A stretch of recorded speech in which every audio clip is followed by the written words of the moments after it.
Good afternoon. Oh, really sleepy. Yeah. Om Benzang Guru Pema Side Hong. Om Benzang Guru Pema Side Hong. Om Benzang Guru Pema Side Hong. Om Benzang Guru Pema Side Hong. Okay, everybody ready to listening teaching? Yes. Oh yeah. Then, for instance, the reflection of the moon in water, or a person appearing on the television screen. A person appears on the screen, but there is not actually a real person in the box. That box, yeah, not real person in that box, right? What happened? The box disappeared. Now it's a smart screen. Now it's a stream. Stream. Wait, you've taken it all the way to emptiness of everything. Yeah. Okay, so this is the examples talk about emptiness. You know, we can see this all object clearly, right? But they actually not exist inherently there. So otherwise, in the television, the box or whole person can fit to there. Sometimes like 100 people we can see in the television, right? Yeah, but we can see them, but they are not exactly there. So that shows like Dharmakaya means like Buddha's, Bodhisattvas manifestation. Actually, there Buddha, you know, stay like Dharmakaya is same as the like example. The person stay at home. You can broadcast all over the world, right? Broadcast, yeah, all over the world. Same like that. You know, the Dharmakaya means like the absolute Buddha reality is no need to going to somewhere. It's the manifestation is called the what they call the Dharmakaya, Nirmanakaya form body. Nirmanakaya form body is manifestation of the different realms, benefit to others. So this is a good example. The person stay at home but broadcast all over the world. Everywhere you can see that, right? Same thing like example today we pray for Pema Sambhava. Is Pema Sambhava, you know, the Dharmakaya is always there, but his manifestations come to all individual, everyone's, you know, who has strong devotion. They can see there. I don't know, is it clear or no? Yeah, so example, like you stay in your home, you can see the television, you can see that yourself. So then wherever different people stay at their home, they can see that. So same like that, you know, like through the devotion, Buddha's manifestation for that person. So then there's sometimes people think, oh, one Buddha, oh, he can go everywhere, you know, each person to benefit. But you know, like same thing is broadcast. It's the manifestation, you know, like through the devotion, everyone can feel that, everyone can see that. Okay, so I don't know, is it clear or no? It is clear. Okay, so then good. It's just to us in illusory manifestation. In the same way, if one is no longer bound by the fixating mind, then appearances clearly appear. Yet they are experienced for what they are, empty in essence. There is no longer any clinging attachment of those appearances. So this is all just main focus is no clinging, no attached to the object. Then you can recognize all the essence of the nature. This is the explanation of the first Pith instruction, which is consent, right? Concerned with the outer object that are apprehended by the mind. See, the first Pith instruction is only focused talk about outer object. So mind cannot be fixation to the outer object. You know fixation to the mind's outer object, mind is naturally liberated, so free from the suffering. So that's the talk about object. Usually in the philosophy we talk about phenomena.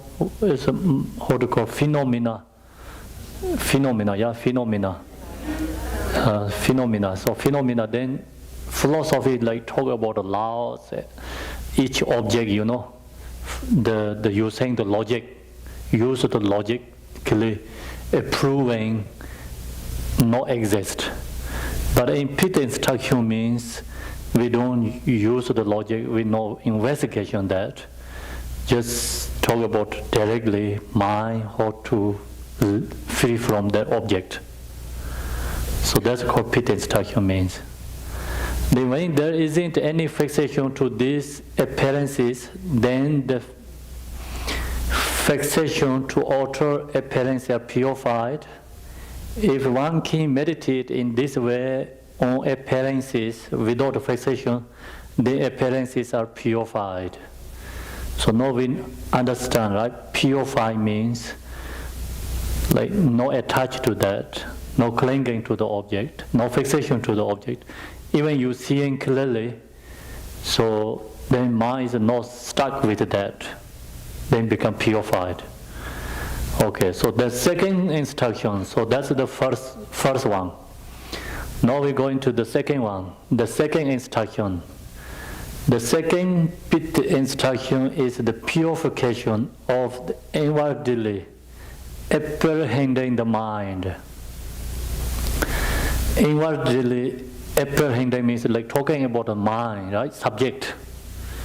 So we already purify object. Now we purify subject. The purifying of the inwardly fixating mind is referring to the liberation of awareness itself.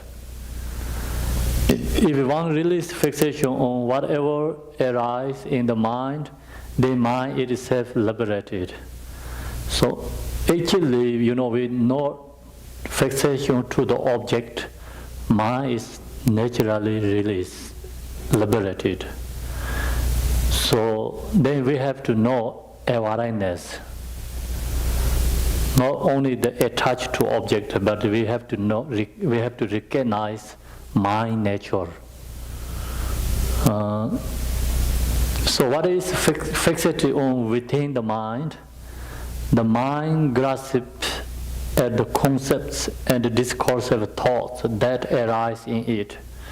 So no thoughts, you know, thoughts all comes from the mind, yeah? So appearance is like we seeing the object. This already with discussion.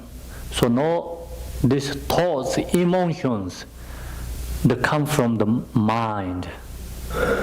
So now we're going to discussion about thoughts and emotions. Long as we have thoughts, emotions come from the mind, then we are not free from suffering, right? Still we have, you know, like all these thoughts take to the suffering. So that's why, so this instruction regards the discursive thoughts of the five poisons the 5 afflictive emotions. So it's the same thing, sometimes we call 5 afflictive emotions, sometimes we say 5 poisons. So this is all is actually come from the mind. The mind, when thoughts comes, then thoughts take to this either one, 5 afflictive emotions. So whichever of the 5 afflictive emotions that arise, then there should be no grasping on or fixating on it. So no any thought comes, we cannot grasp into that thought.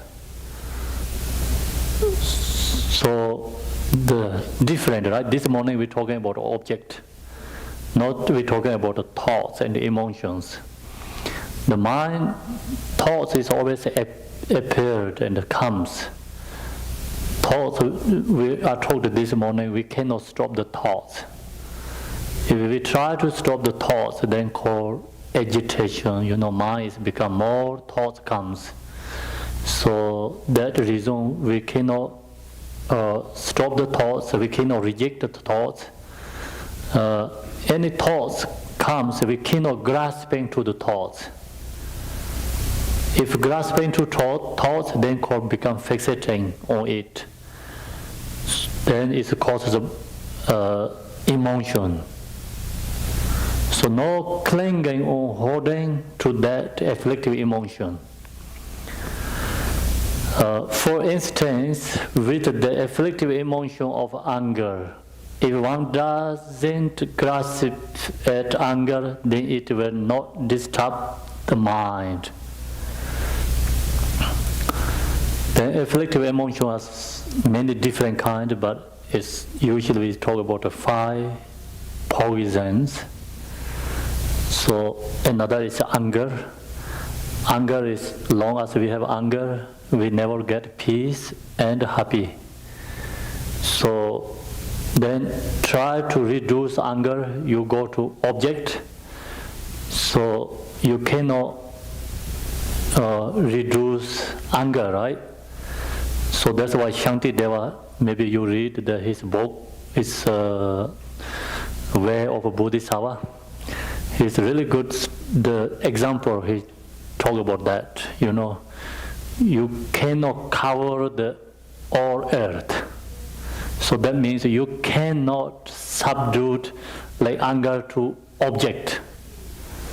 So you, like example, one enemy you reduce, another enemy comes. You reduce 2 enemies, 3, 4 enemies arise.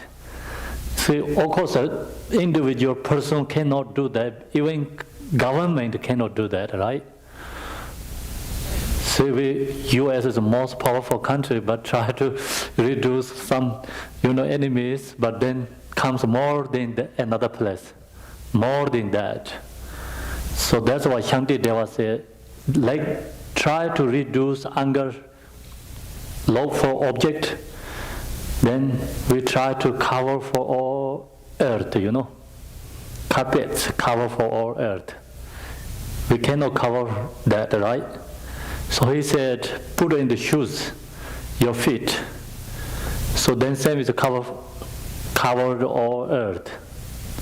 So you reduce, subdued our own mind, then subdued all the, object ready.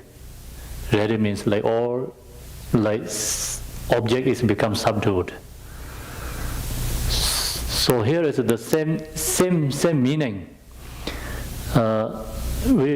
If one doesn't grasp at anger, then it will not disturb the mind. So we are not grasping, means not attached to anger, and anger is naturally released. Then we get naturally peace our own mind. It will not disturb the mind. See, anger comes. Anger often arises, but we have to look to the anger, have to recognize that, and then naturally, slowly kind of dissolved. So that means like subduing the anger. So that practice is more powerful than meditate compassion. So anger is also good for the practitioners. The practitioners are usually not easy to arise anger, so they cannot easily, like growing the wisdom. Because the anger needed for them anger. So that's why it's called Vajrayana, means 5 afflictive emotion is transformed to the wisdom, 5 wisdoms. So this anger is transformed to the mirror-like wisdom, right? It's 5. I'm not remember exactly how to this associated. Like this 5 poison is associated like 5 wisdoms. So if we not recognize, we are attached, we grasping to anger, then it's cause of the lower realms, and the suffering. Recognize anger, no grasping to anger, and release anger naturally. They're called wisdom. Then the wisdom is like, maybe I think it's mirror-like wisdom. So we see, we recognize, So then anger also have many different methods to purify anger. Also like this morning we talk about the dependent level, right? Dependent capacity. This is not easy for beginners. The beginners, when anger comes, not recognize. So that reason, they try to avoid the object. So object is there, cannot control the anger. So try to avoid the object, So that's called beginners practicing. So now this one is called like practitioners. Then object is there, anger comes, so they recognize right away anger. So then anger, look to the anger, they look to the anger. Anger is naturally emptiness. Anger is groundless. Anger is rootless. So then anger is naturally empty. So that you recognize and state that mind, then it's called wisdom. Then called mirror-like wisdom, So you understanding, anger is transformed to the wisdom. So that way is like here is teaching is like if one doesn't grasping at anger, then it will not disturb the mind. Then any anger comes, all is transformed to the wisdom. No any going to create a problem, So that all anger is become causes of wisdom. Okay, so anger will not have the power to disturb the mind if one does not grasp at the emotion or follow after it. This is very easy to talk, but it's not easy to practice and follow this. So that's why the high like practitioners only recognize this way. So beginners always try to avoid the object cause, not coming for this.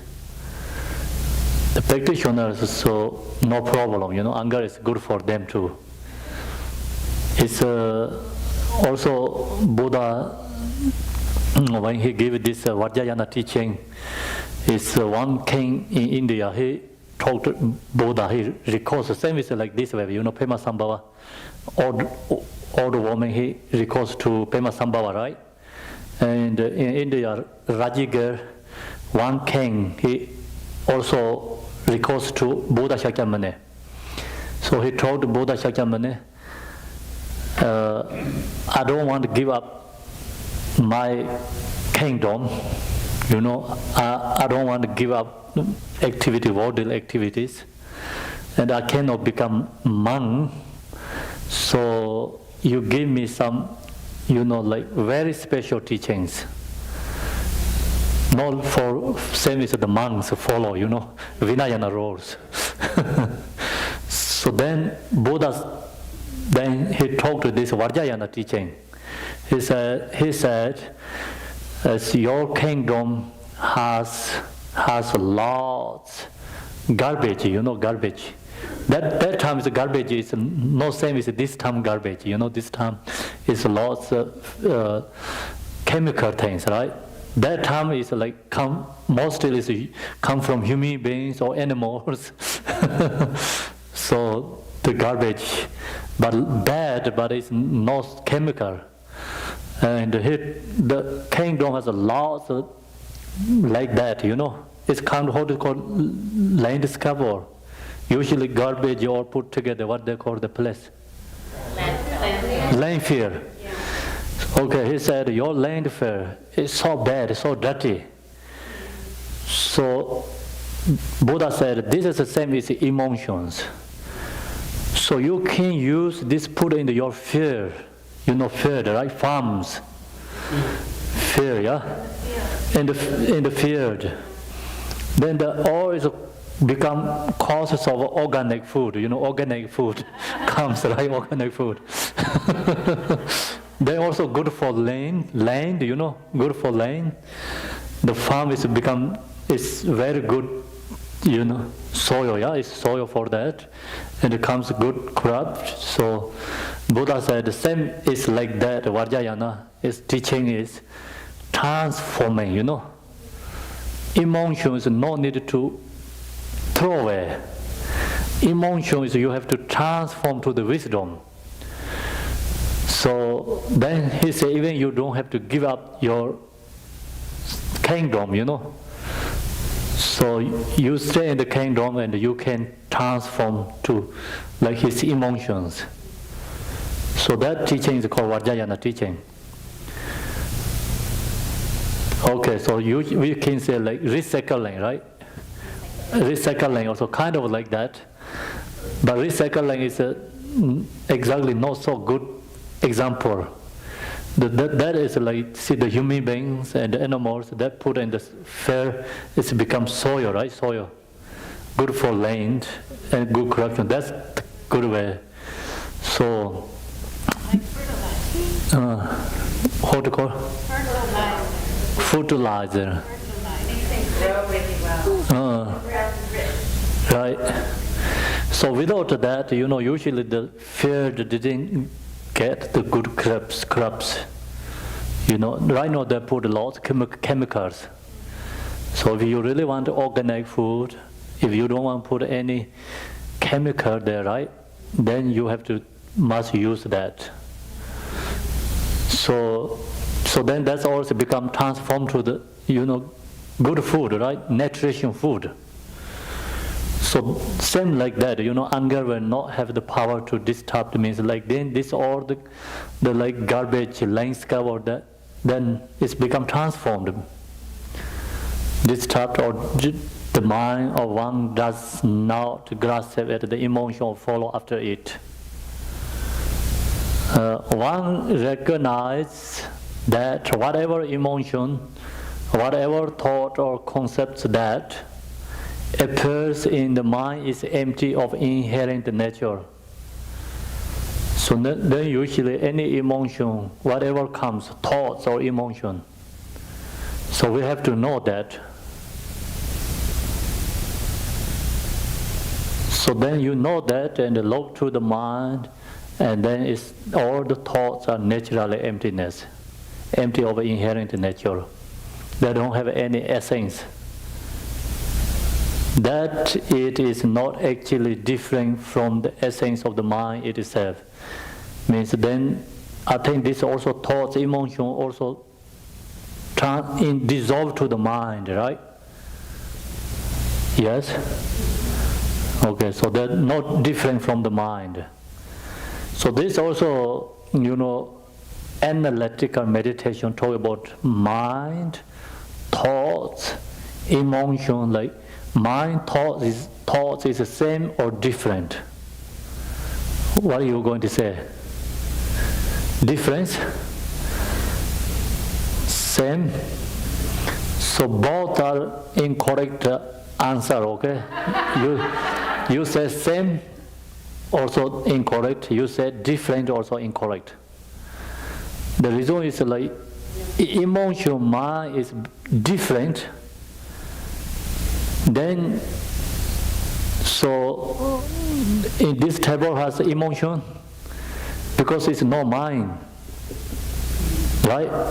No mind, no emotion there. You cannot say it's different. Also, like corpse, right? Dead body, corpse have emotion or no? No emotion because there's no mind there, right? So that reason is mind, emotion. You cannot say different,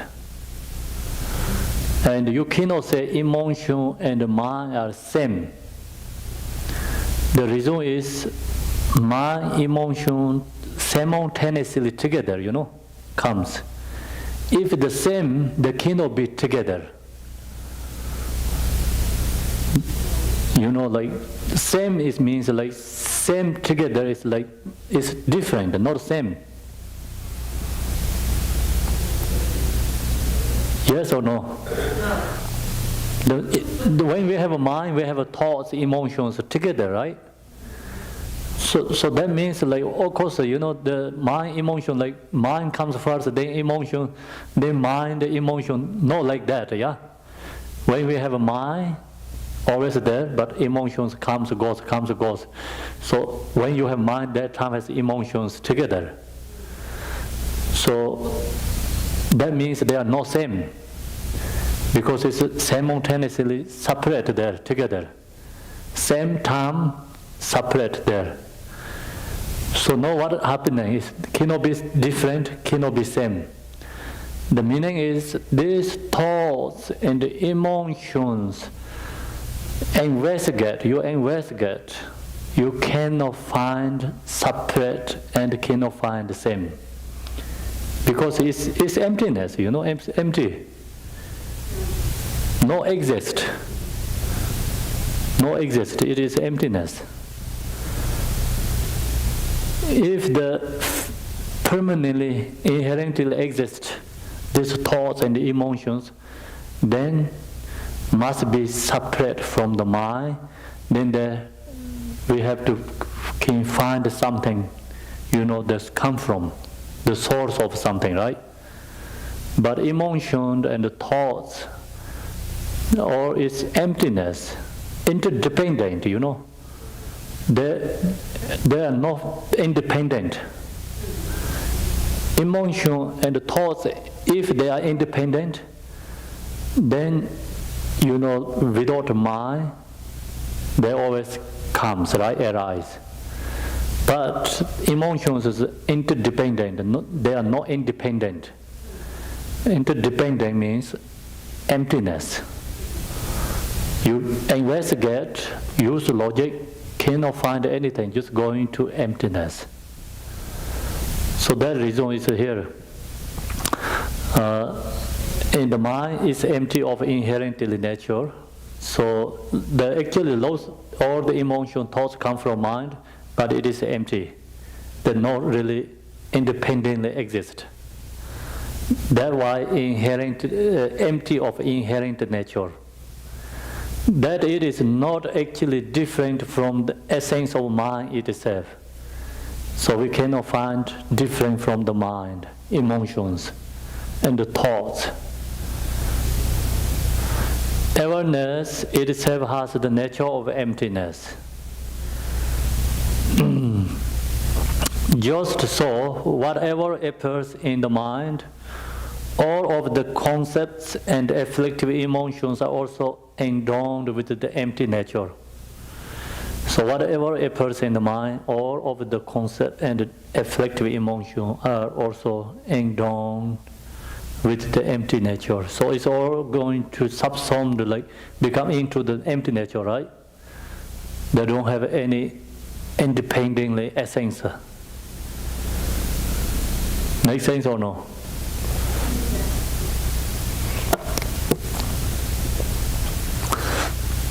Okay, so actually here is already explanations come together, you know. Root text and explain, both are here. I cannot explain more than this. They themselves are not other than the empty nature, therefore there is nothing to grasp at whatsoever. It's emptiness, so that's why nothing to grasp into whatsoever. In the case, right? In the case, when there is no grasping, then there is no following after the thoughts and the emotions. So all this emotion, thoughts is come from grasping. No grasping to the object, no fixation to the object, the emotion and the thoughts are naturally dissolved. Then they arise from the empty ground of awareness, and they dissolve back into the empty ground of awareness, just like waves on the surface of the ocean. See, these waves come from ocean, yeah? But ocean and the waves the same or different? Ocean and waves same or different? Same? No, same.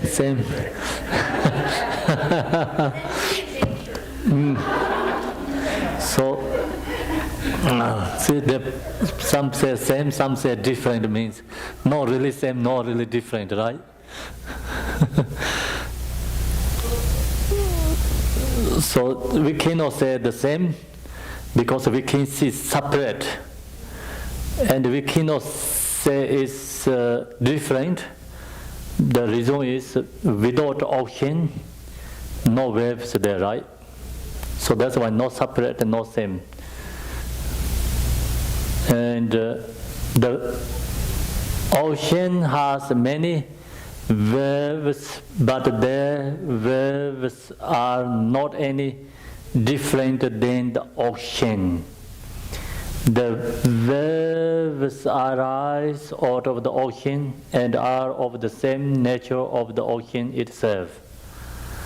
They dissolve back into the ocean without disrupting the vast water of the ocean in any way. It's very good, yeah? Okay. The nature of the ocean never changes as a result of this arising and dissolution. So oceans go to the waves, it go back to the ocean. Never change, right? It's always is water. You go back to it's already ocean. Comes is wave. Go back to dissolve to the ocean. So that's why never change as a result of this arising and dissolution. In the depth of the ocean, it is the same. It never changes as a result of the waves. So waves never change the ocean. The meaning is like we are like sometimes have strong emotions, sometimes we have no any emotion, we are calm and peace, but actually the reality, the Buddha nature is never change. So sometimes we are reborn into the lower realms, extremely suffering, but we are sometimes reborn in the higher realms, lots temporary enjoyment, happiness. So this temporary happiness, enjoyment, lower realm sufferings never change the natural mind. It's always the same. Make sense? Yes. Okay, so natural mind, like no change, always the same. The same is the ocean.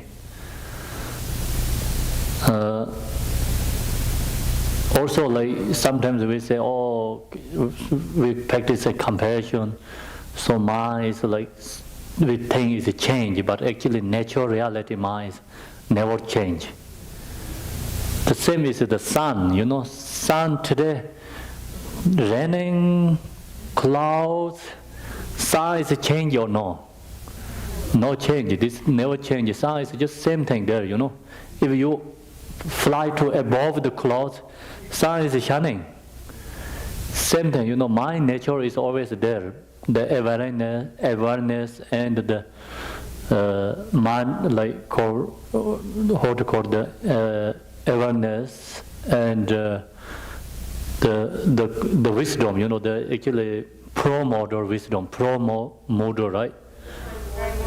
Yeah, the wisdom is always same, no change, never lost.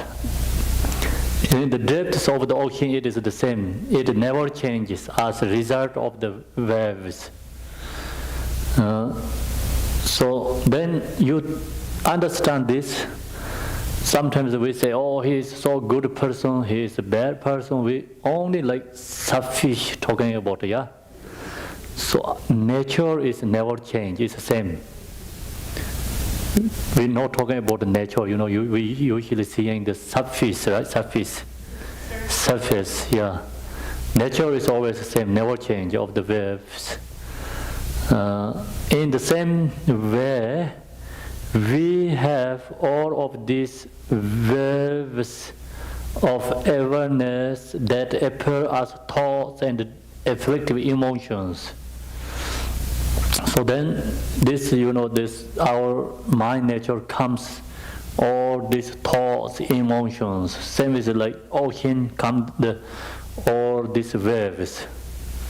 When we understand the true nature of those thoughts and emotions, when we know their nature to be that of emptiness, then they cannot do any harm to the mind. True nature of these thoughts and emotions, when we know their nature to be that of emptiness, see, then they cannot do any harm to the mind. So this is the same as we talked this morning, yeah? So we stay in the natural mind, then no one can harm. She cannot do any harm to the mind. So usually, see, we sometimes we scared, nervous, especially for spirits, only sometimes we have feeling strongly. So that time is like mind is follow the emotions. No mind stay with nature. So if we can stay mind is nature, this all the thoughts, emotions, spirits are dissolved naturally, released. Then they cannot harm to anything. When we understand the true nature of those thoughts and emotions, when we know their nature to be that of emptiness, then they cannot do any harm to the mind. They cannot create any defilement to awareness itself.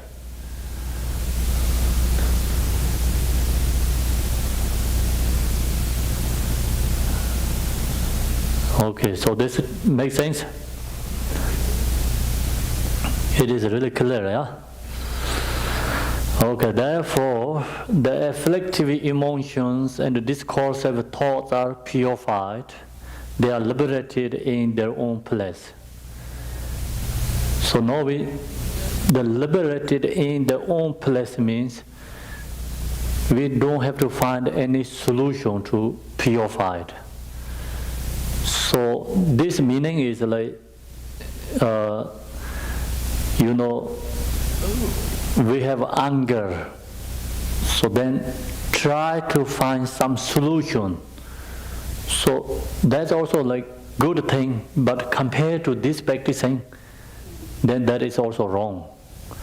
So here is the own place means when it's anger arises, we cannot look some solution like, oh, meditate compassion or something, right? Meditate love. These are only temporary solutions. But anger cannot transform to the wisdom. So anger is going to transform to the wisdom, then we cannot look any solution. The look to the anger is naturally, dissolved and naturally transformed. See, the emotion is transformed to positive. So that's why they call liberated in their own place. Once we know their true nature, then there cannot be any sting to awareness itself. Sting to awareness itself.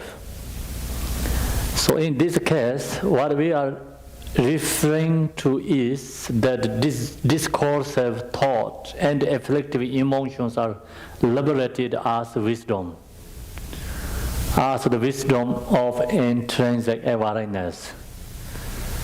So these 5 poisons transform to the 5 wisdoms. So that's why that's called the transforming means.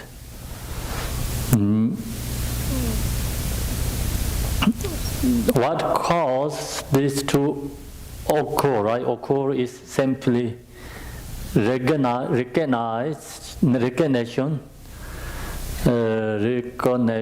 of their essence. Then the essence is understood when it is directly experienced. And there is no grasping or no following after the discursive thoughts and afflictive emotions, and we abide within the recognition of the essence without following or grasping after them. Then only emotion, thoughts, or comes, never disturbing, So it comes naturally purified, naturally liberated. So this morning I told we dive on the way. So you dive your focus, you don't focus other cars. Many cars, 100 cars comes other side, is no any disturb them, right? So it just comes, it's seeing that, but it's all is gone. Same like that way. And so that is the emotion, thoughts are never any going to make problems. Even that comes, but then no any make difficulty and problem. It's just naturally released. So this is the Dzogchen talk about the thief go to empty house. Thief go to empty house, can't get anything, cannot lost anything. So any thoughts, emotion comes, they're never going to lose anything, like not going to harm anything, This is just there, no any problems create.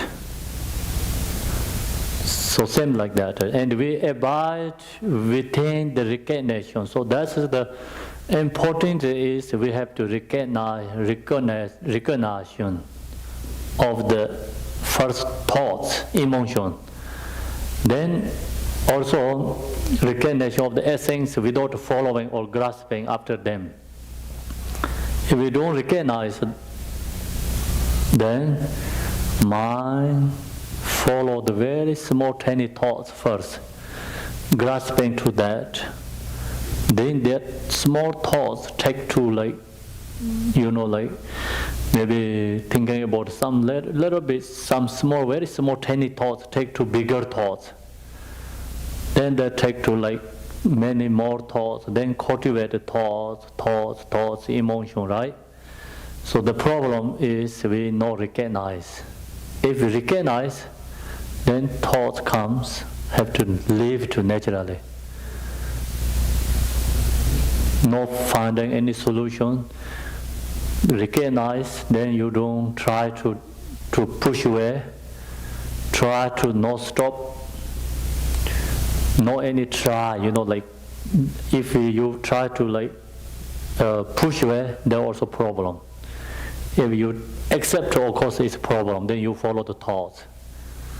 So that's why we not finding any solution, no try to go away the thoughts, and no rejecting thoughts, no accepting thoughts. These thoughts and emotions are transformed into wisdom. They is naturally transformed. They are liberated as pro-modal wisdom or pristine awareness. So this is the called Buddha nature. Sometimes we call consciousness and Buddha nature, two difference, right? Actually it's the same, but consciousness means like you grasp into the object, subject object, then it's called consciousness. No any holding object. Look to the reality, absolute, that's called Buddha nature. Do you understand? So like called of conceptual thoughts, conceptual, right? Then called consciousness. No any object there, look to the subject, nature of the subject, that is called Buddha nature. That nature is provide all sentient beings. All sentient beings has that nature. So that nature is like emotions never can removed. The nature is never change, means like always same nature. Never change means like positive cannot change, negative cannot change. Cannot like this morning have some words like staying that, standing. So like kind of like something, stuck that. Tainted, yeah, cannot tainted anything. Tainted, exactly I wanted that. Cannot tainted. Emotion cannot tainted that nature. That's why they called the permanent. But actually permanent, not the impermanent and the permanent. The permanent meaning is cannot be tainted. It is not physical form, it is empty, but it cannot tainted, any object cannot change, so always same there. So that's why I call absolute truth, or sometimes they say permanent. Permanent also, usually we think about no changeable, right? No changeable physical thing, but not like that. It's always there. That's the reason called permanent. Example in this, how to call this, what this projecting to the lights. This lights is no physical form, right? Yeah, so I cannot hold this, yeah? So what are you going to say? This is empty or?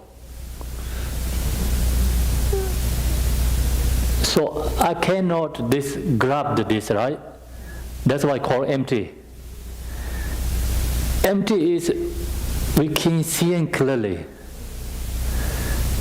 So then I cannot cut. If I use a knife, I cannot cut this. That's why I actually call permanent, but permanent is a different permanent. Like sometimes we say, how to call the damning, or right, damning or the expensive one, Damning. Damning is like called permanent kind of. And this type of damning, yeah. So that's the relative truth. In this type of is strongest one is damning.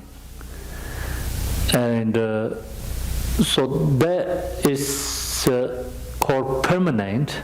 We think it's permanent, more permanent, yeah. But also that is the physical form. Mind is like not like that. The mind is not physical, but not same as the what is called damning. So damning is also have some solutions to change, You know how to change the damning? Cut the damning, yeah? Another diamond can cut, yeah. But diamond is also can make molded to the water. You know? Do you know that? The lake can make the lake cool. Yeah. Can make it murky? Melted diamond? Melted diamond, is that what you mean? Yeah. In the right condition, sure. So they all have solutions. It's conditioned. The medicine doctors, you know, in Tibet, they said the sheep hong, you know, sheep, right? Sheep hong, and boiling, put in the boiling water. Sheep hong and the damning put together, boiling many days, and the damning is become soft and soft. Please, I'm going to look for you sheep horns.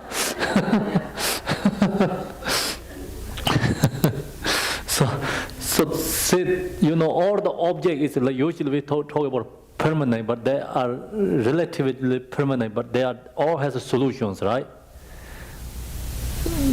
Conditions change. So this mind permanent is like not like that way permanent. It is emptiness. But it's always there. And you use logic, investigate, you cannot find, you cannot, you know, like destroyed. But it's empty, it's always there. So that's why they call sometimes permanent, but permanent is not same as usually we think it's like indestructible something, you know, physical form, not like that. Physical form always like, you know, nothing is really permanent, physical things. Always has something solution there to change. So the mind nature is you usually like investigate and log that we cannot find. We cannot hold that, right? We cannot hold that. Do you understand what I'm talking? So same is like this stream, you know, the lake stream, lake beams is I cannot hold, I cannot cut, but I seeing this clearly. I use some weapons, cannot destroy it, but it's empty is clearly there. So mind is the same like that. That's why I call permanent. The permanent is not physical like something permanent, you know. Make sense or no? So that's why very hard to recognize. Physical things we can easy to found, you know, recognize.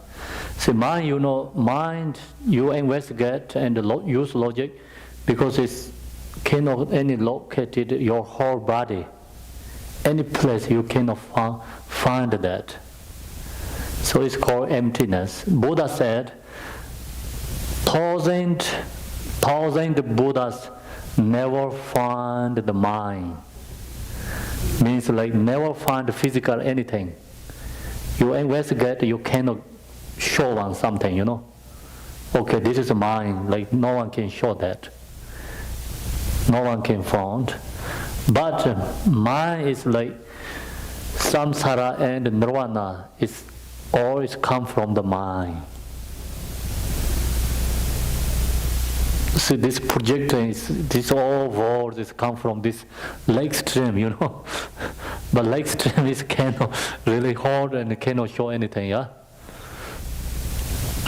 So that's why we have to know. Then that's called awareness, means like clearly and it's empty and recognize that and state that present moment is called present awareness.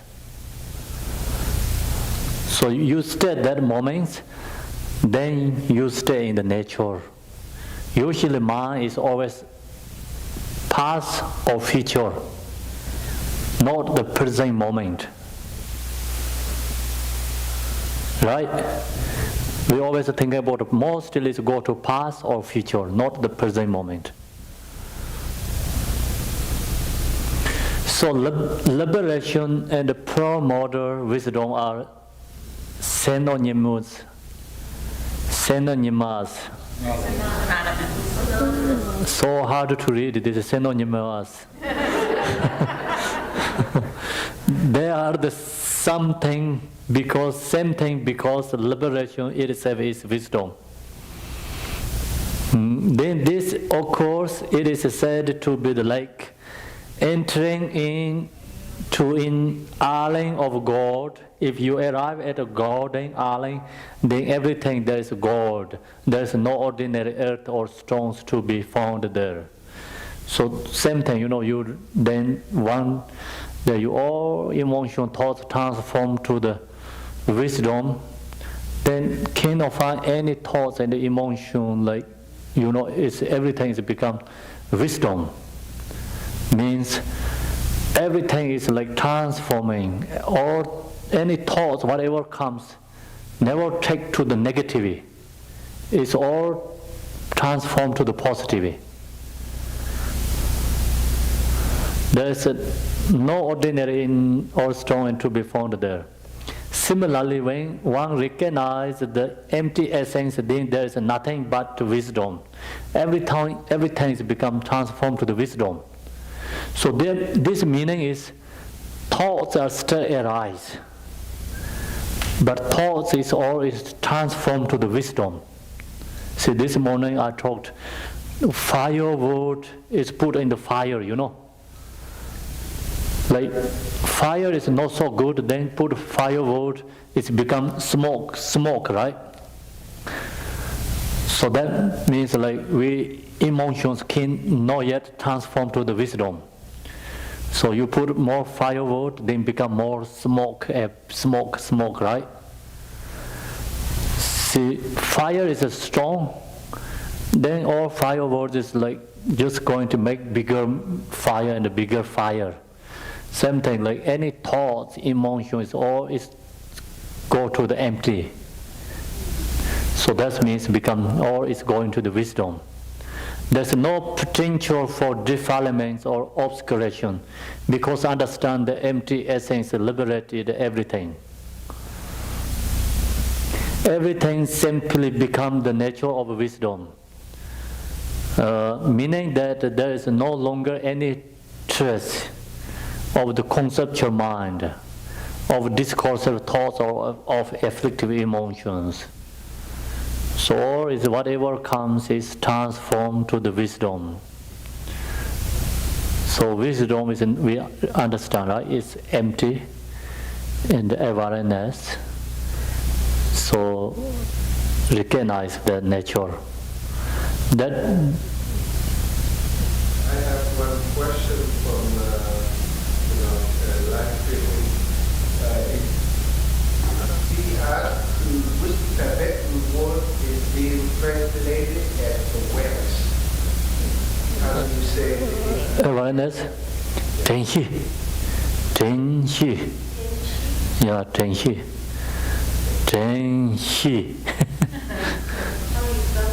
I don't know spell.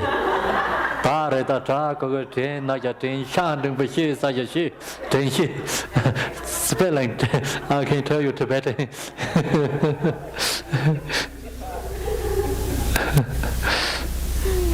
Yes.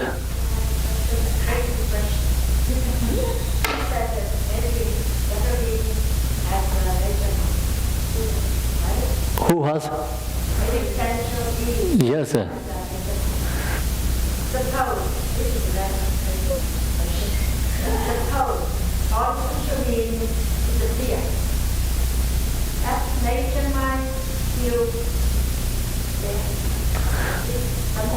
You mean all the sentient beings go away? So lots of snows here, right? Couple of days ago, lots of snows. All is white color in the Washington this area. So they all is become very gross, very dissolved. They dissolve to where? Dissolve to the water, right?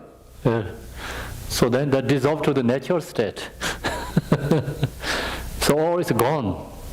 See, there's so many eyes ice blocks, they always one day dissolve to go to where water. There's no more ice. So they always liberated, every beings. Yeah. Emptiness still there,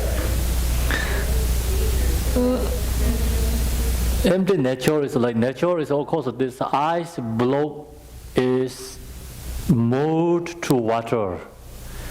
The water is essence of the ice, right? So it's there means like that is just an example, but not really physical. Can showing something like empty nature. Empty means like not really nothing physical.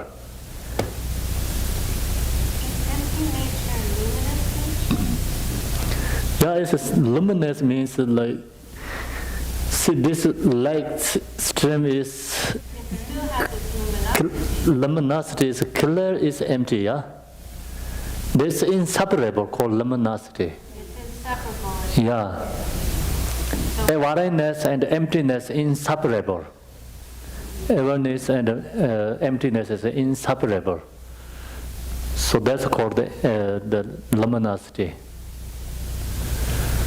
It's called wisdom also. Luminosity is wisdom. Luminosity and wisdom. Yeah. Usually we meditate vipassana called seeing beyond, right? What is seeing means?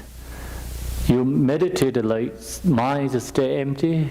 You seeing that kind of like another awareness, seeing that empty is clearly recognized. So that seeing is empty are inseparable. It's called luminosity. So no, this teaching is directly talking about that. Yeah. But then you use logic investigation, really we cannot make separate, show something. Grasping or the incorrect perception that perceive them to be truly existing does not taint them. So this mind cannot taint them, right? Grasping cannot taint the mind. Yes, sir.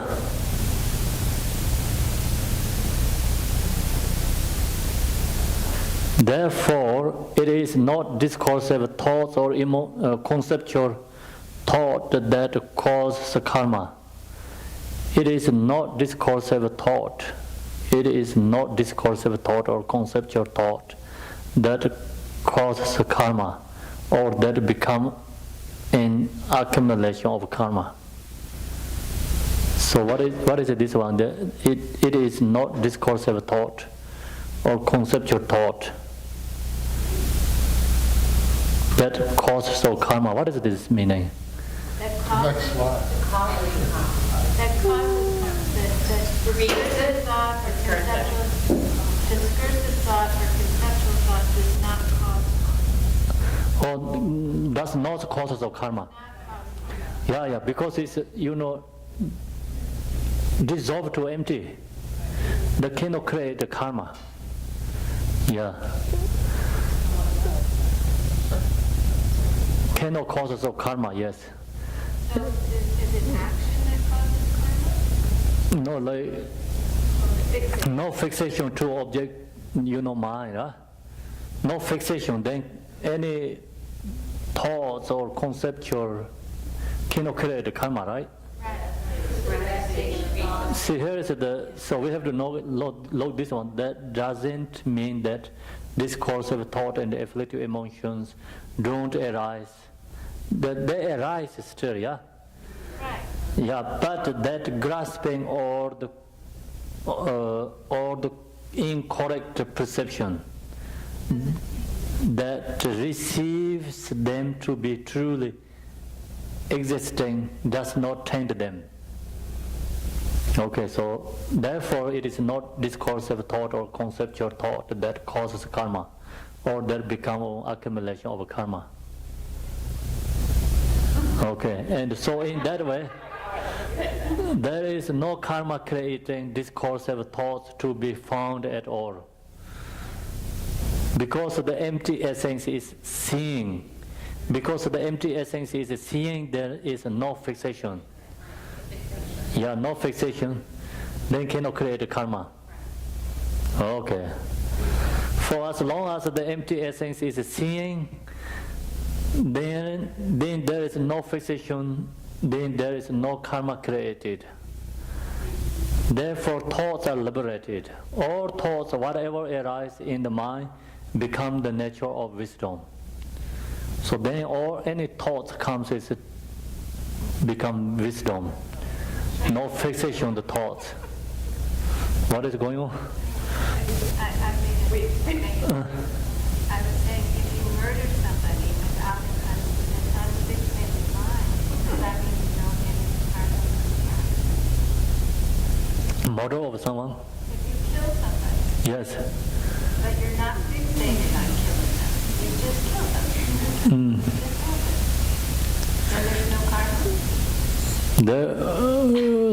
Without fixation, okay. Without fixation, how to? This happens in court all the time, right? Where people arrive. Okay, I tell you, without fixation, how to killing? What? How you can going to kill the without fixation? How can you kill with, I don't know this. Well, See, no possible, right? that's a good question. Can you do that?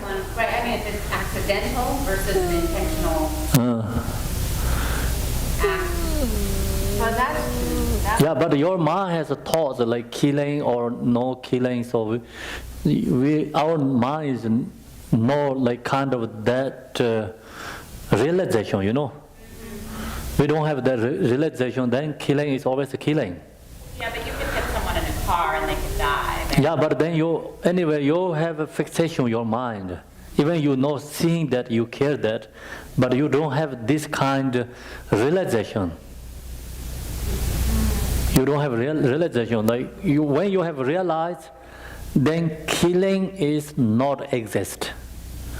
See. Okay, so Telopa,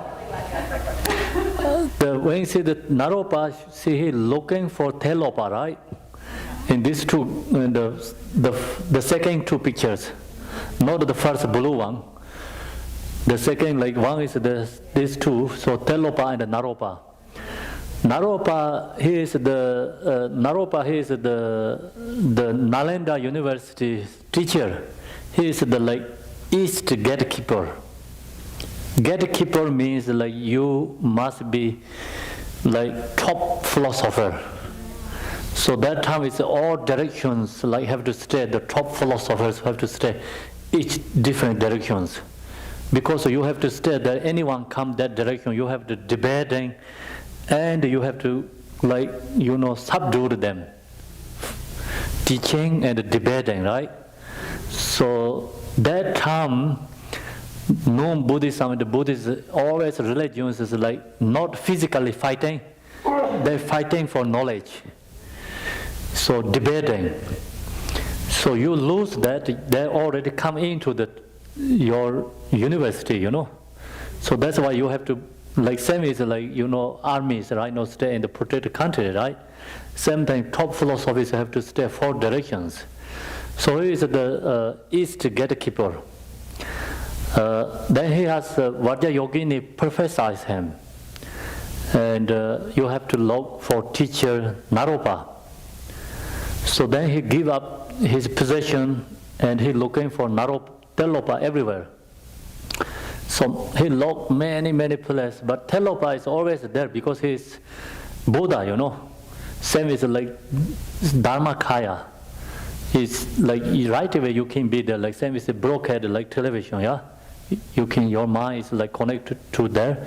The Buddha is there through the devotion. See, we have electricity, all these wires, all this, everything, conditions comes, then television comes, right? You can see television, same thing, you can broadcast there, yeah? Same thing, your devotion and your all this like, how to say, the conditions arise, is Buddha is always there, able to there, you know. But Telopa, he didn't show him physically. Naropa, he looking for everywhere in India. Then one time, somebody pointed, he asked like, where is Telopa, where is Telopa? He lost like crazy, he going to ask everyone, do you know Telopa, do you know Telopa? Then somebody told him, Telopa is this people, that guy. And he's fishing, he caught the fish and kill the fish, eat the fish. So Naropa see that and went to look what he does, he killing the fish and eating the fish, yeah? So then Naropa, he lose devotion. So he think this is the wrong guy. So Telopa told him, son, don't lose devotion. He knows, And he told Naropa, absolute truth, killing is not exist. He did like this, all fish is alive. So that's called like, who has realization, then of course no killing there. So if you not realize that is with mistake care, but the less karma, but there's also have a killing there, our perception is killing. Make sense? Yeah, so to not have a fixated mind, Yeah. you realize. Yeah, no realize that. Yeah. They otherwise like, oh, we cannot see this object with close eye. Oh, I cannot see any object. I'm liberated. so like that kind, Yeah. Okay, so absolutely the reason is no subject, no object, no action there. So no anything cared object there, no action, no subject object. Everything is emptiness. Telopa has that realizations. So then absolutely all beings also actually no exist. It's emptiness. How can going to care? Killing is no exist. Although whatever arises in the mind becomes the nature of wisdom. So then you have that realization that everything is a wisdom. Yeah. This is the second statement. Now we're going to third one, the third instruction. So this is talk about the luminosity also. Third statement. So now we subject, object, talked about, yeah. So this is the third one. The next there is the third Pith instruction regarding the way to meditate or to practice the clear light. So no grasping to object and no fixation to the object, and also we emotion everything is we recognize no essence as emptiness. So then we meditate, practice clear light means then also not only empty. Empty is clear, clear is empty light, inseparable. So that's why Buddha said, seeing form is empty, empty is form. So form is no other than emptiness, emptiness is no other than form.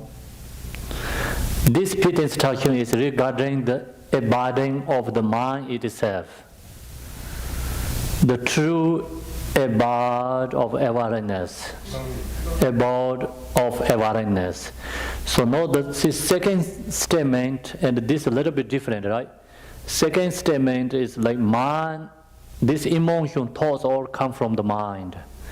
So no emotion, mind is already talk about the emptiness, especially emotion and the thoughts all have transformed to the wisdom, right? So this one talking about more natural mind. The true abode of awareness, the first Pith instruction, so this is going back to first one, short, giving like short information again. Is with regarding to the author object or the outwardly. Apprehended objects and appearances, if one does not grasp at appearance, then the appearance are purified. So this is the same as the first statement. The second Pith instruction regards the purification of mind itself by overcoming the fixation to that which is inwardly apprehended in the mind, the discursive thoughts and the afflictive emotions. So the second statement talks about mind, emotion, thoughts. The third Pith instruction is for during the time of practice itself. So now really you will recognize object and the subject. Now is going to practice, yeah. The practice, and then it regards the abiding of awareness itself, establish the faultless, stingless essence as the true abiding of awareness, the true nature of the mind itself. So what is this? Do you understand? Everyone okay?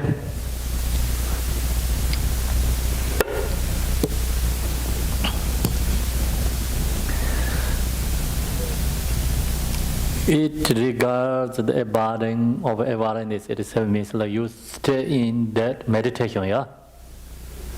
Okay, then establish the faultless, stainless. Faultless means nothing wrong there, right? And stainless means no any obscurations. So see, all its clouds is go away, and the sun is then shines. Same thing, like it's all is like nature. No any thoughts, emotions, no grasping to object. It's true nature mind, called true nature of mind. The essence is the essence as the true abiding of awareness. So that's the Buddha nature, the true nature of the mind itself. See, the sun is like all the clouds go away, is shining. Mind has the nature of clarity or luminosity. So the mind nature of clarity or luminosity, emptiness both, you know. Clear, empty, inseparable is called luminosity, actually, I think like that. But it's very hard to describe, because this the Buddha said cannot described, you know, beyond words, beyond expression, right? So very hard to give something, like show something. So Telopa, Naropa, you know the story also. Telopa gave him Naropa some teachings, but not really many teachings, only giving lots, punish. So then the hit the shoes, his head. So I cannot show you anything. You have to recognize yourself.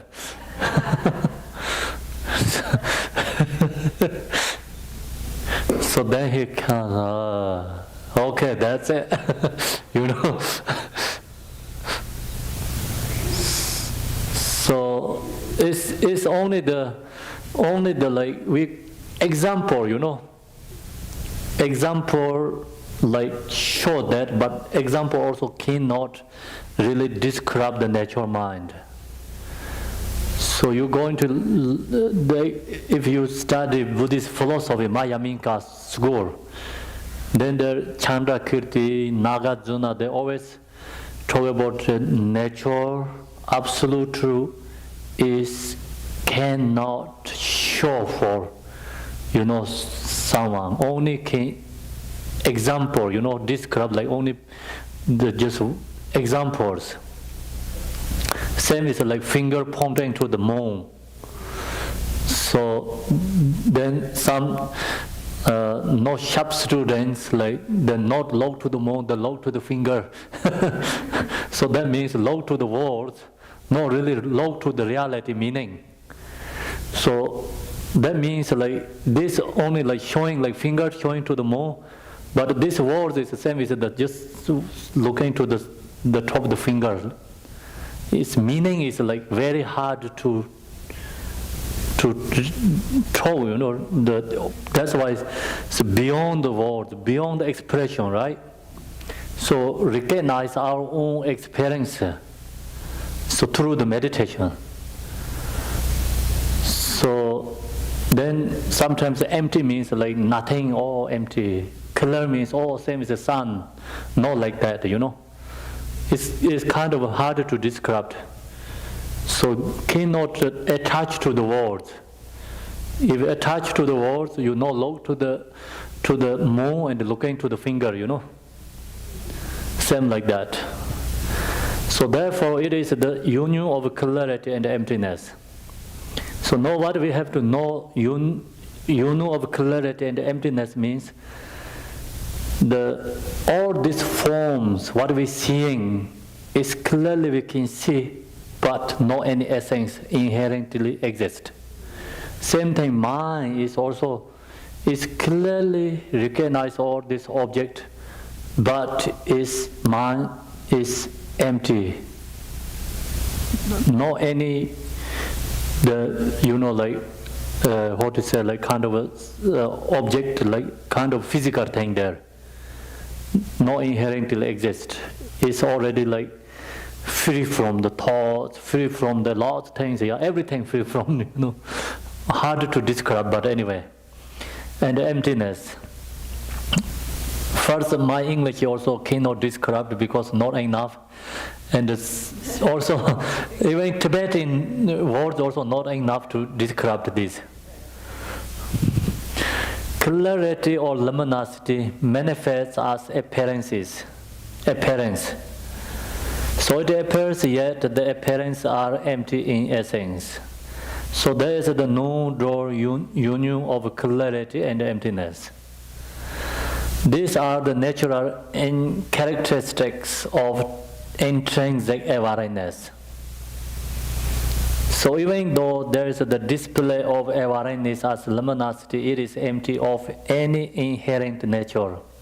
This is what is maintained in practice. So meditation means then we have to maintain the, you know, awareness. So no grasping to object, no fixation to object. Then also any emotion, thoughts have to recognize and naturally liberated this emotion and the thoughts, and mind stay awareness and present moment. So that's called wisdom, yeah. So then that is maintained. It's called practice. By maintaining, this is in meditation. See, by maintaining, this is the meditation. Meditation means maintaining the awareness. Through practicing stabilization of the recognition of the inherent abiding of awareness itself. Then there are the temporary expresses of bliss, clarity and non-thought, yeah?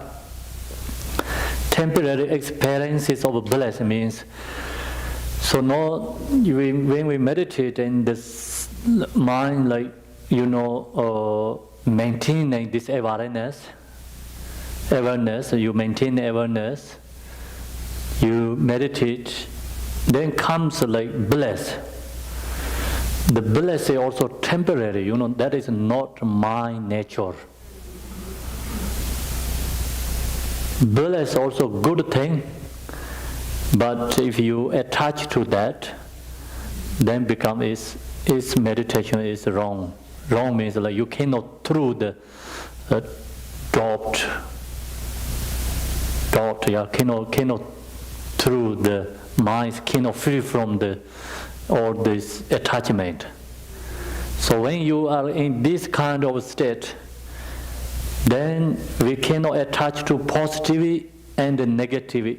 Both is thoughts.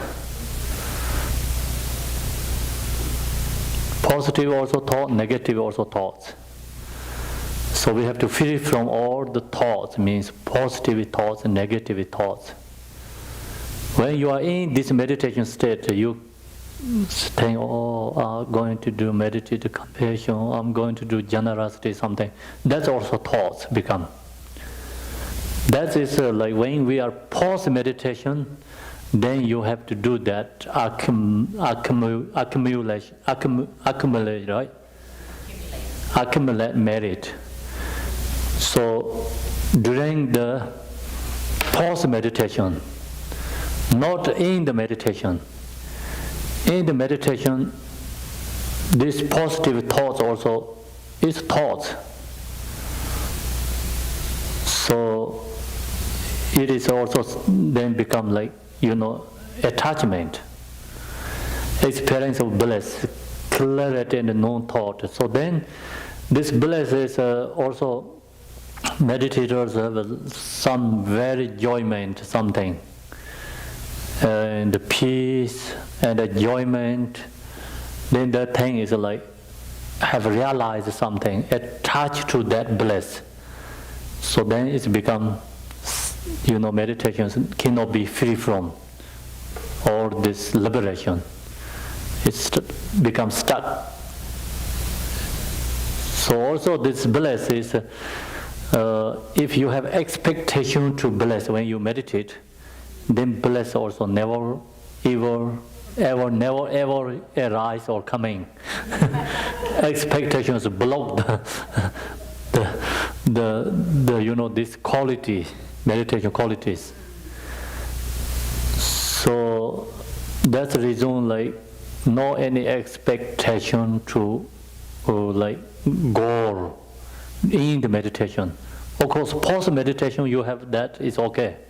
Otherwise you cannot do meditate. Do you understand, right? Post meditation, in the meditation. Post meditation is like sometimes we not in the like meditating, yeah.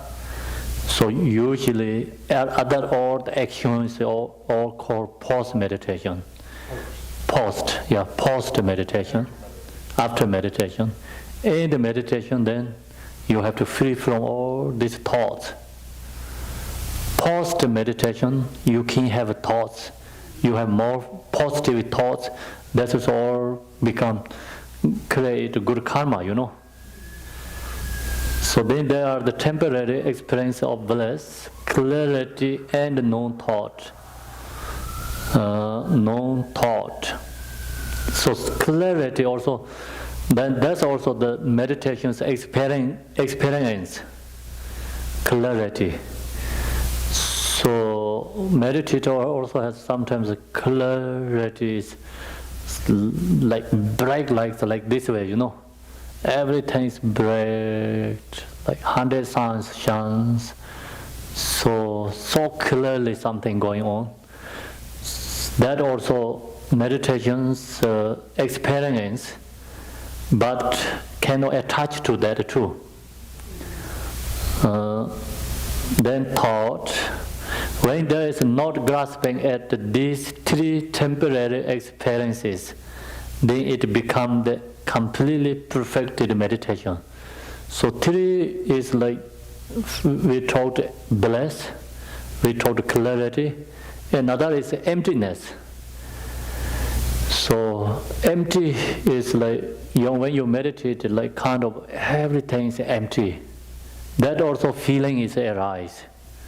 So that fear also meditation's experience. So we have to free from this all three experience. Then it becomes completely perfected meditation. If there is grasping, then one falls into error or fault. In this way, all phenomena are no other than the display of the promoter, wisdom, or pristine awareness. One must recognize this pristine awareness for oneself. One must recognize one's own true face, one's own true awareness, If one meditates, recognize one's own true nature, then there's utterly, right? Utterly free of these designations, based on the mind of duality. Concepts such as a good or bad birth, inferior or superior or wisdom, the greater weaker and the lesser weaker, young or old, clear faculties or not so clear faculties, all of these have no basis. They lack any substantial nature. So this is really good, yeah? Yeah. So that's all is equal. See, then there's the clarity of it. So this, like, it's in the Dzogchen means no any like dualistic, right? Dualistic thoughts. It's all is become bring to one. So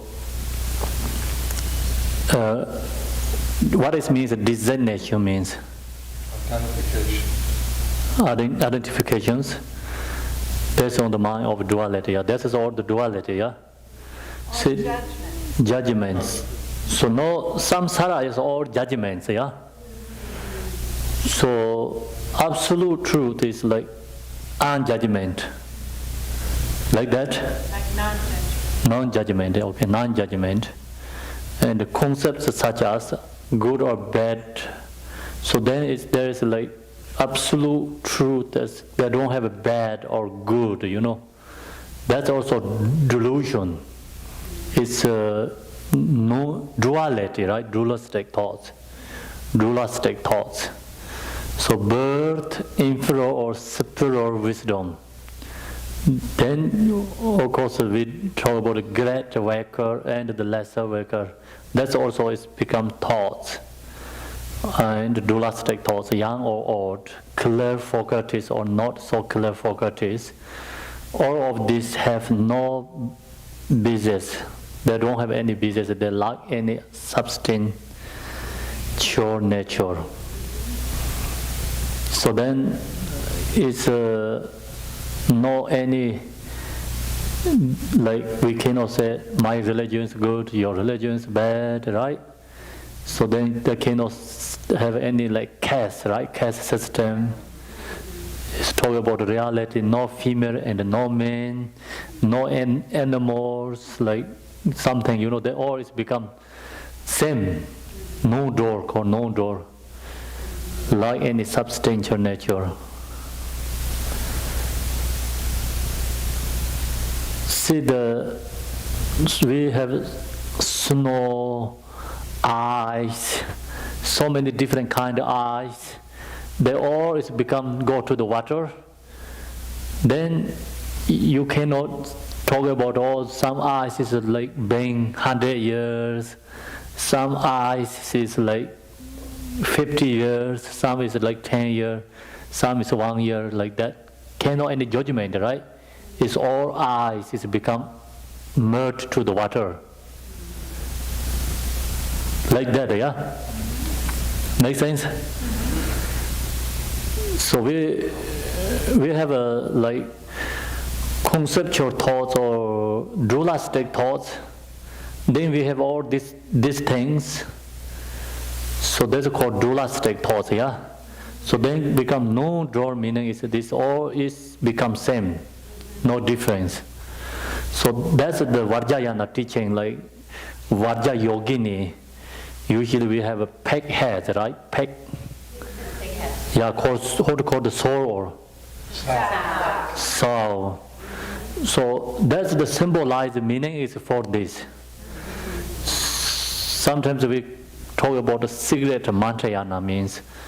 So you don't know the meaning of the symbolized meaning, then that's why you cannot like show for publicly.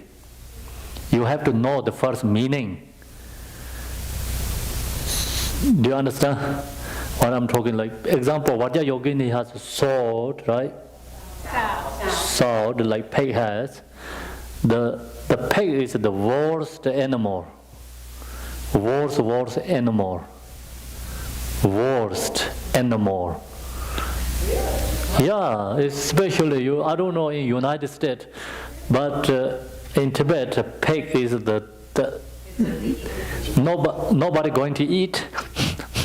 And of course, who know the pig is they vomit easily.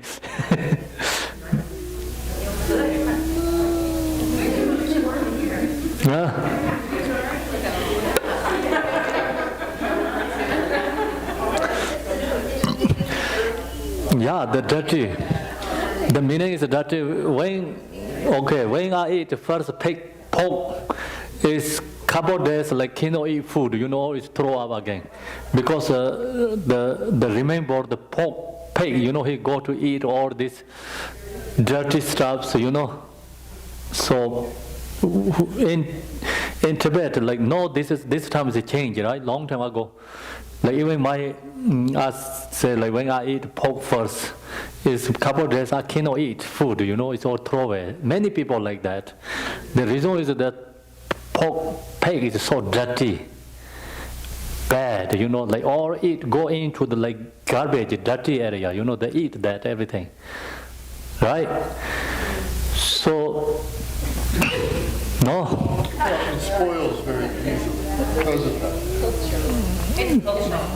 But we understand you. But I don't know. In here, it's a pig is how to saying that.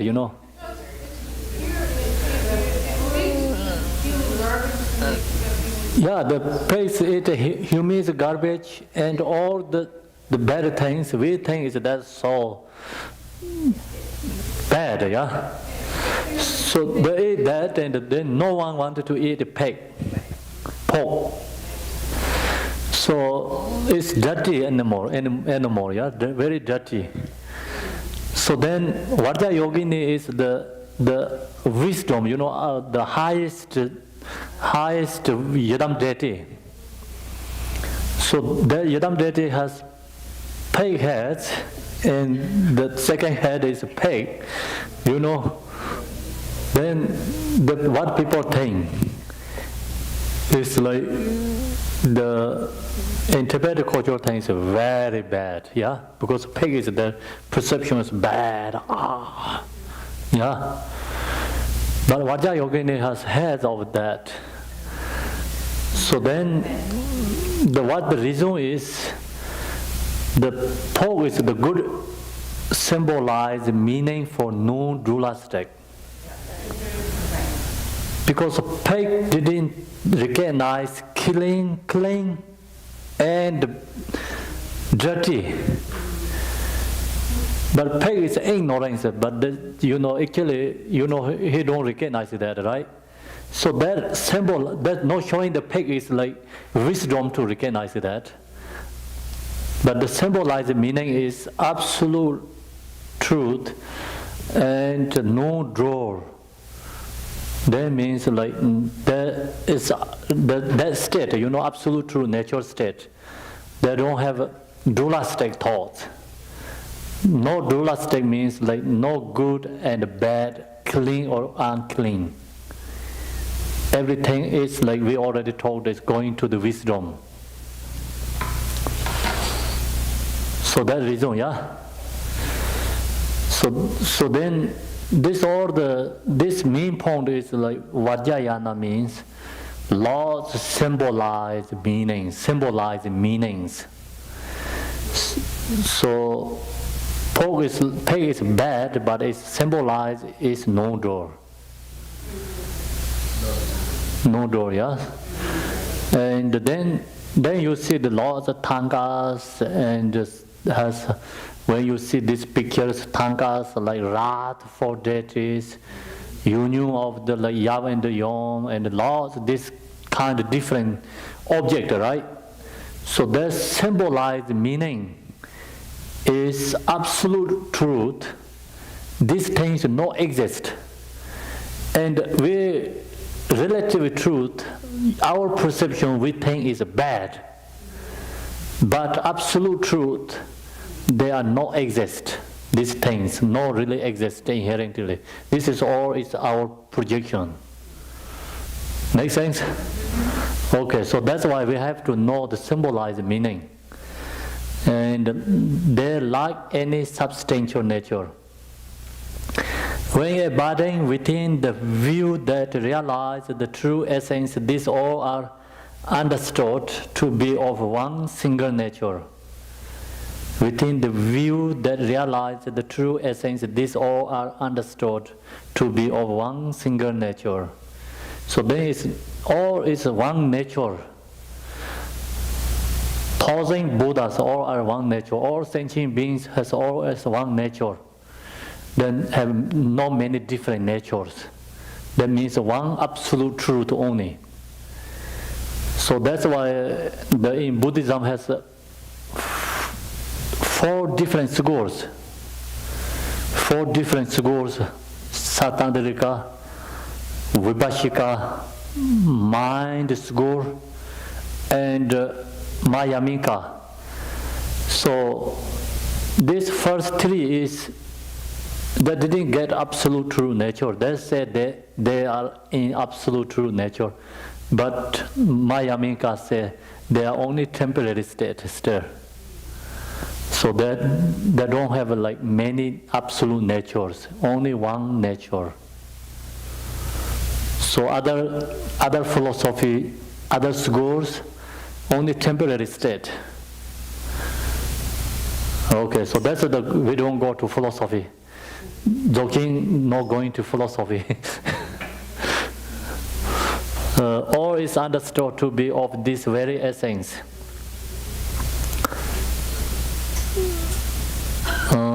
Okay, therefore those designations based on duality no longer apply. And so Guru Rinpoche said, "Old lady, if you meditate like this, you will become a Buddha." No easy? So we want to take a break. What time is? 3:15. So we take break or no need break? No? Okay, so mostly is no break. So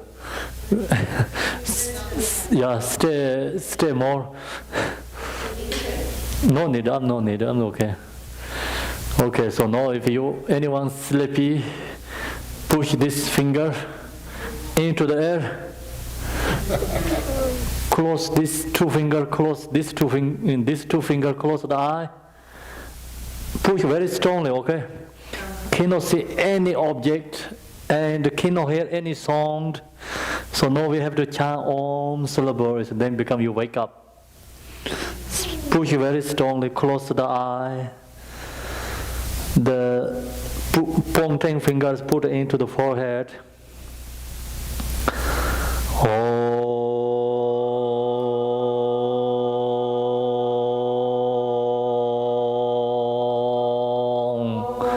Take right away, like take out. When you finish the song, boom.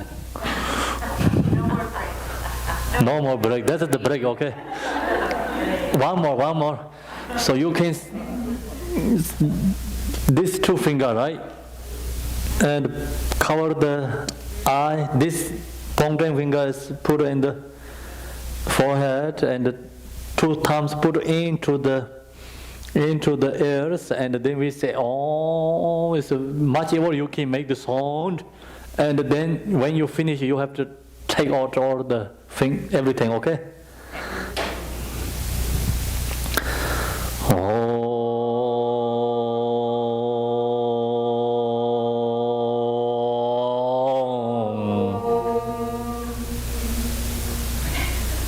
See, so no thoughts.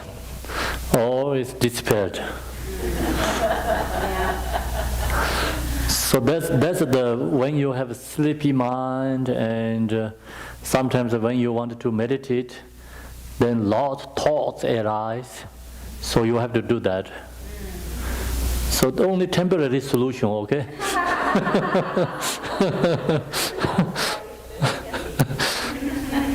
Yeah, okay, so now it's already, if you meditate like this, you will become a Buddha.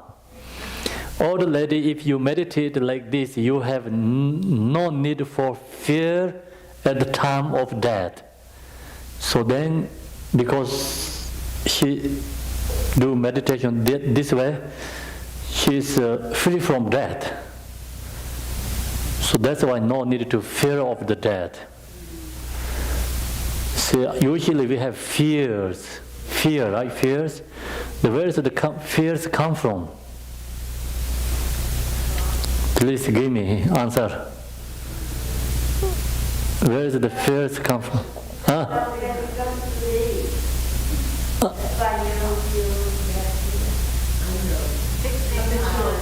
Fixating mind, grasping, actually grasping, yeah? So this fear is come from grasping. Long as we have I, then all this spirit is going to harm me, right?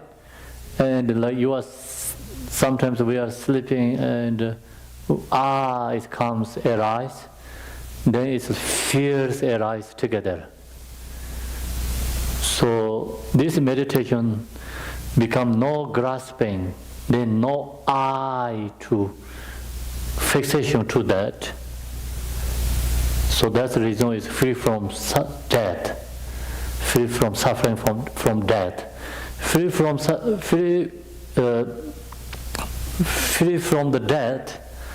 Then of course all suffering is free from that, right? Death is the mostly, the biggest suffering, biggest fear. So we are free from that, then other fear is gone. So you will not have any fears, then no fear because no grasping. If you meditate like this, there is nothing better that you could do with this life. So we cannot do anything better than this. It's then this is going back to we have to go into the Dharma practicing, going back to the four thoughts, talk about we cannot have anything better that you could do with this life, means only Dharma practicing is the best thing to do. Other worldly activity, everything is become useless. That's the reason is only the meditation is the best one. The reason is other worldly, right? Activities, everything is become useless when we die. So when we die, the mind is not attached, grasping to any object, subject. It's become free from suffering and liberation. So when yogis die is liberation, Yogis death is liberation. They're called liberation, enlightenment. Death is enlightened. So means when we die, the mind is not attached to any subject, object. It's become liberation. So that's where this come from. Only come from meditate, right? Nothing better that you could do with this life. So then, when we die, is we do what did everything is become useless, worldly activities. So when we born, where we born, right? It's correct like that way. When were we born? When we were born, until now, what you did show me. You cannot show anything because it's already past. It's emptiness. So nothing done, So this all is called useless. The reason it's useless means when we die, that time we cannot take anything with us. So that's called useless. So when Telopa talked to Naropa, And Telopa said, you are intelligent students, and you doing your did hardship is useful. He said, useful. The Telopa, he give 24 punish for Naropa, right? Maybe you know the story, I don't know. That he gave 24 punishment. Naropa is really get lots of hardship and difficulties through from him. But then Telopa told him, you did is useful. So other worldly activities useless. So the meaning is Naropa also, he knows his teacher is the same as Buddha. So whatever he says, he follow that.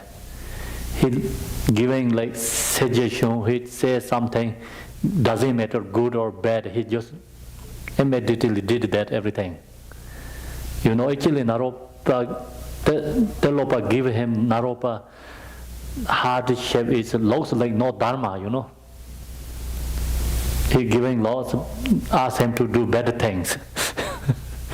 But Naropa is immediately he just jumped and doing, whatever he Telopa says. So then the Naropa, why he did that? Because he also intelligent students.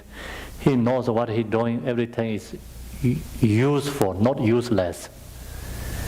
So all the hardships. Then Telopa told him, your hardship is useful. Other all the worldly beings, hardship is useless. So that means when we die, it's nothing to take with us. So then that's why if you meditate like this, there is nothing better that you could do with this life. Then of course like we do this life, something is a future life is all is good position, right? How to say, future life is already protected.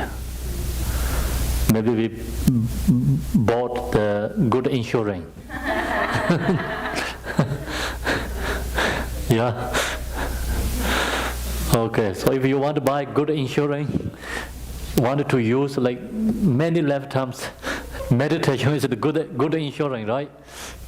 Good insurance. There's no greater meaning that you could possibly give to this life that surpasses this. So no, this is the instruction Pema Sambhava giving to this old woman. And remember that your life is impermanent, and there is no telling when you will die. That's true, yeah? So death is like uncertainty. We don't know when we're going to die. No one has certainty. Everything is uncertainty. So you should make effort only in this Pith instruction that I have talked to you. So you should only make effort in this life, effort in this. So Pema Sambhava also give her and teach impermanent, and also like he giving effort. Effort is come from the impermanent meditation.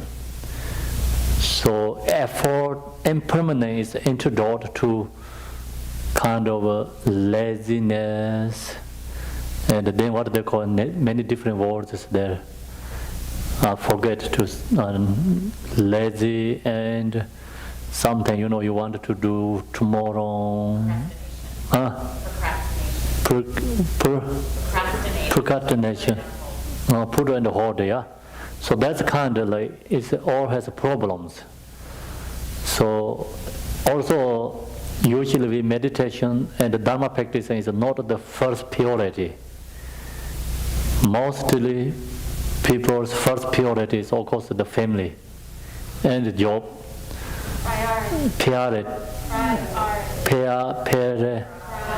Priority. Priority.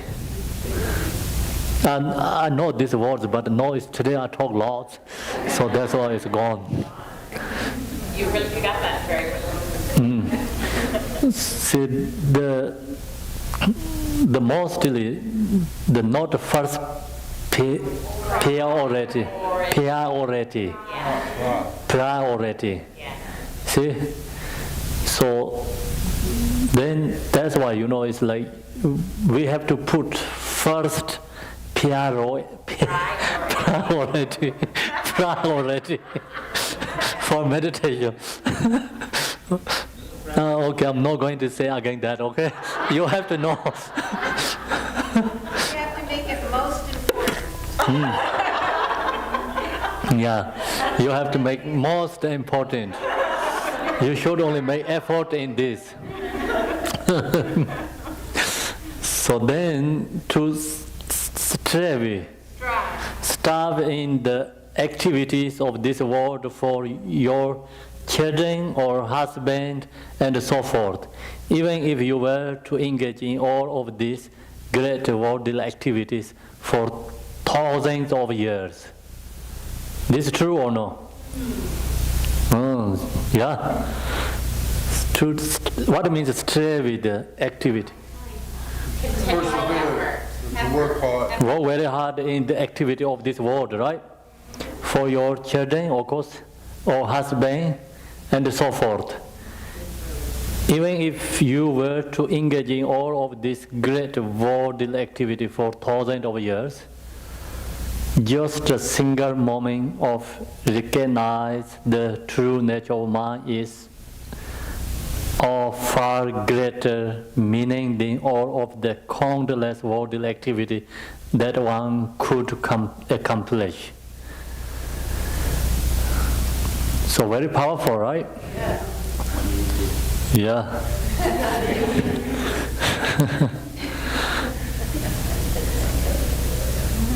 See, maybe we today, study, practicing this meditation, so it's more powerful than maybe more than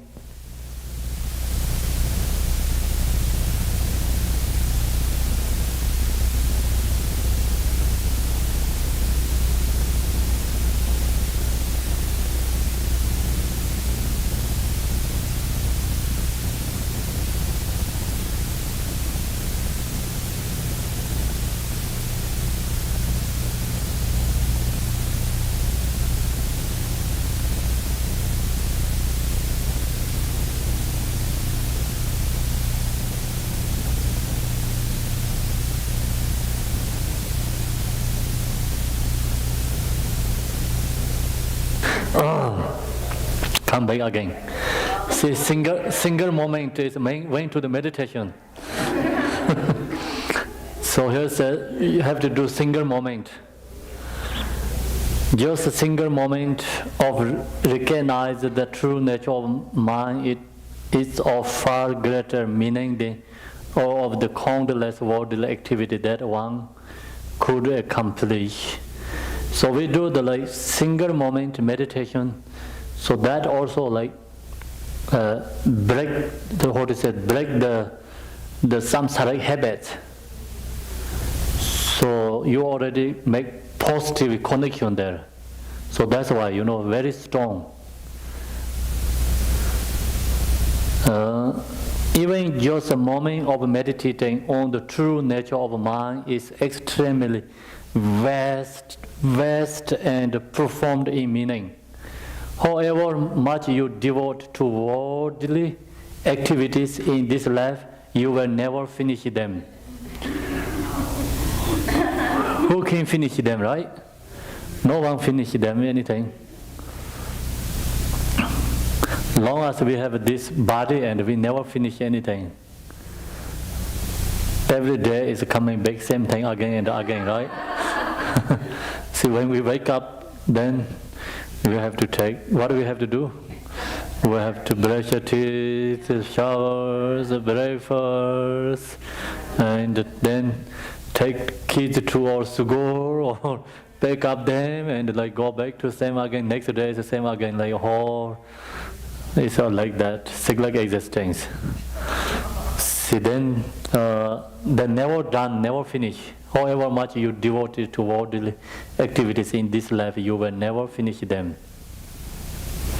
There will never be an end to worldly activities. No matter how much you strive to finish your worldly activities, there is always something that needs attending to.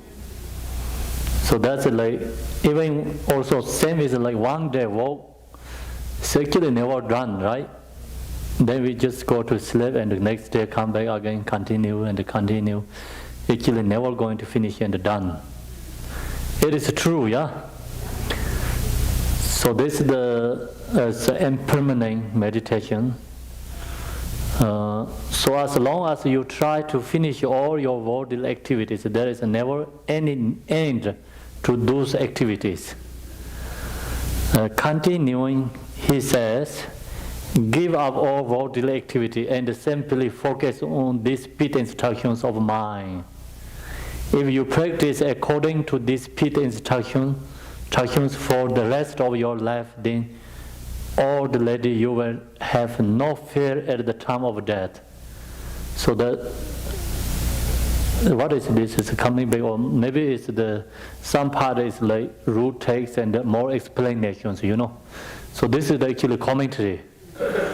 The title of these Pith instructions is the finger pointing instruction, because Guru Rinpoche taught them to the old lady while he was pointing his finger at her.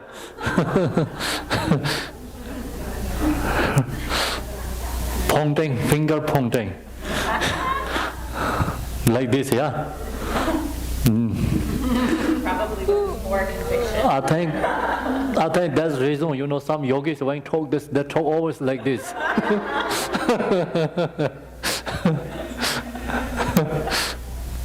Pointing finger. In this finger at her, as Guru Rinpoche gave this pointing out Pith instruction to the old lady, they practice them for the rest of her life, and through this she achieved liberation. She has become liberation. She attained great level of accomplishment. She became fully liberated and accomplished in one life. So also Yeshe Tsoja wrote these Pith instructions down, and so they are actually Pith instructions that come directly from the mouth of Guru Rinpoche himself. So Pema Sambhava taught these teachings, and then Yeshe Tsoja, she wrote down these teachings. And so it's Pema Sambhava's direct teaching from Pema Sambhava. Summary of the three instructions. It is very important to understand the three key points that are taught in these very concise Pith instructions. The first Pith instruction points out that whatever outwardly appearing objects they cannot bind the mind in and of themselves. Bind the mind in and of themselves. So this is the first one, yeah? So the meaning is the mind cannot grasping to object, yeah? No fixation to the object.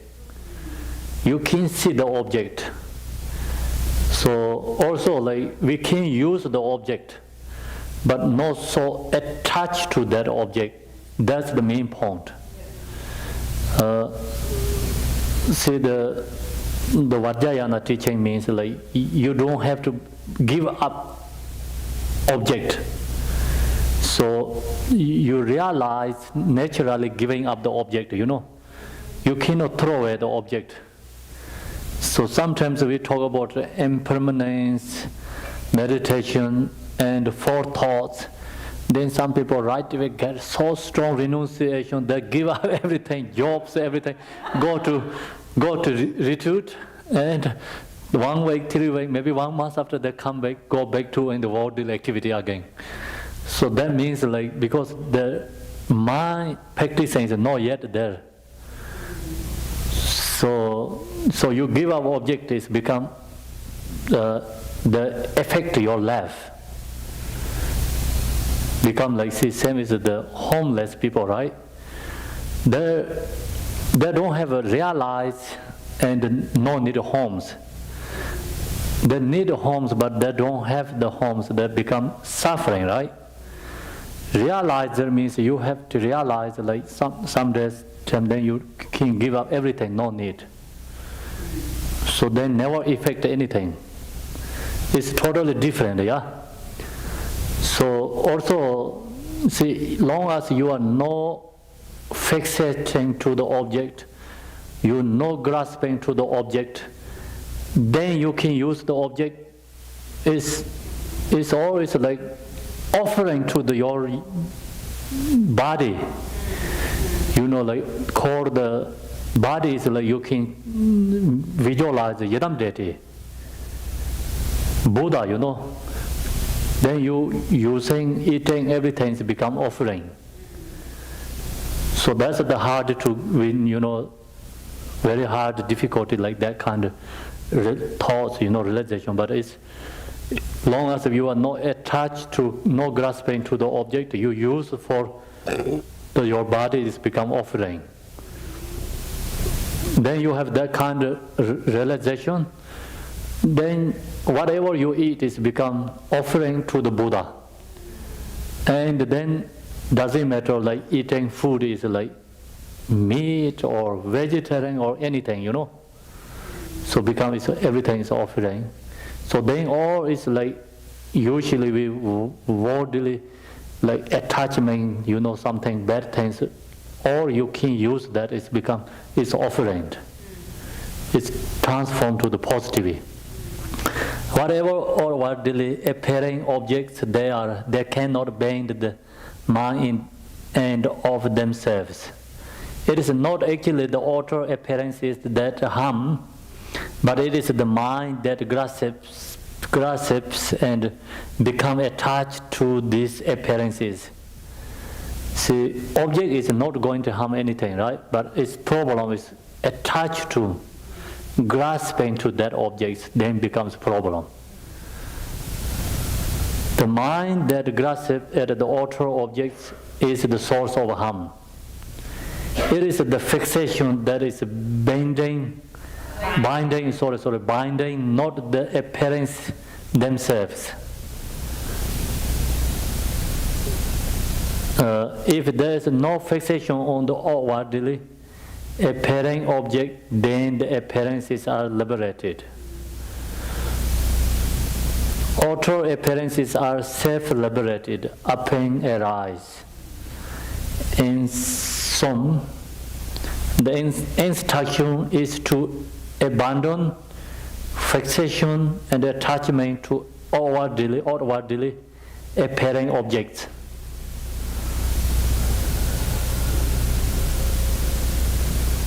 The second Pith instruction is regarding the mind that grasps at that which appears inwardly.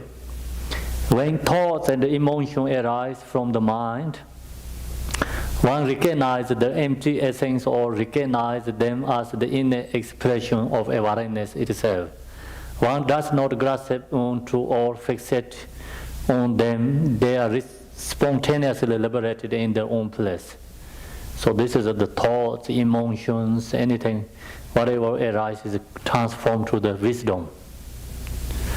If they are liberated, then there is no karma that is accumulated. If there is no accumulation of karma, then that is a liberation. That is freedom from samsara.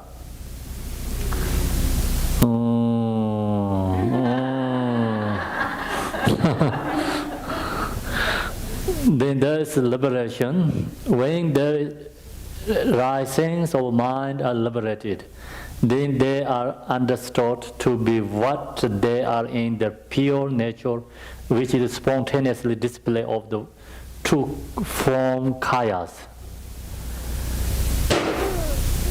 So the true form kaya is a Sambona kaya and the Namana kaya, yeah?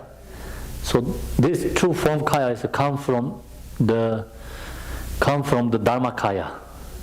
So Dharma kaya is the same as the like president stay in the palace, right? Example, president stay in the White House, broadcast all over the world is like Namana kaya and the Sambona kaya. So these true kayas come from the Dharma kaya. This true form kaya is like broadcast, it's like same as the television, you know, showing for them, but not really. Its mean essence come from the Dharma kaya. It's clear? So three kayas sometimes we think it's a separate, like, oh, this Buddha is like Sambona kaya, this Buddha is Nirmana kaya, this Buddha is Dharma kaya. Sometimes people talk like that way, but that is relative truth is okay. But absolute truth, really, this three kaya is not really separated. It's in same, you know. So, like, same is like this youth streaming, right? So we are here is a Dharma kaya, and somebody who watch this all youth streaming is like becomes this Nirmana kaya and the Sambona kaya, you know, like that. All that is in expression of mind is liberated as the nature of Dharma kaya, arising from the Dharma kaya. See, this true kaya is come from Dharma kaya, not separate from the Dharma kaya.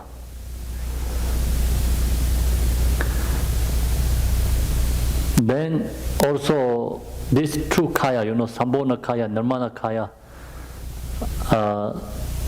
is appeared to the like who students, right? So they need conditions, causes many conditions. Then the Sambona kaya and the Nirmana kaya form bodies arise.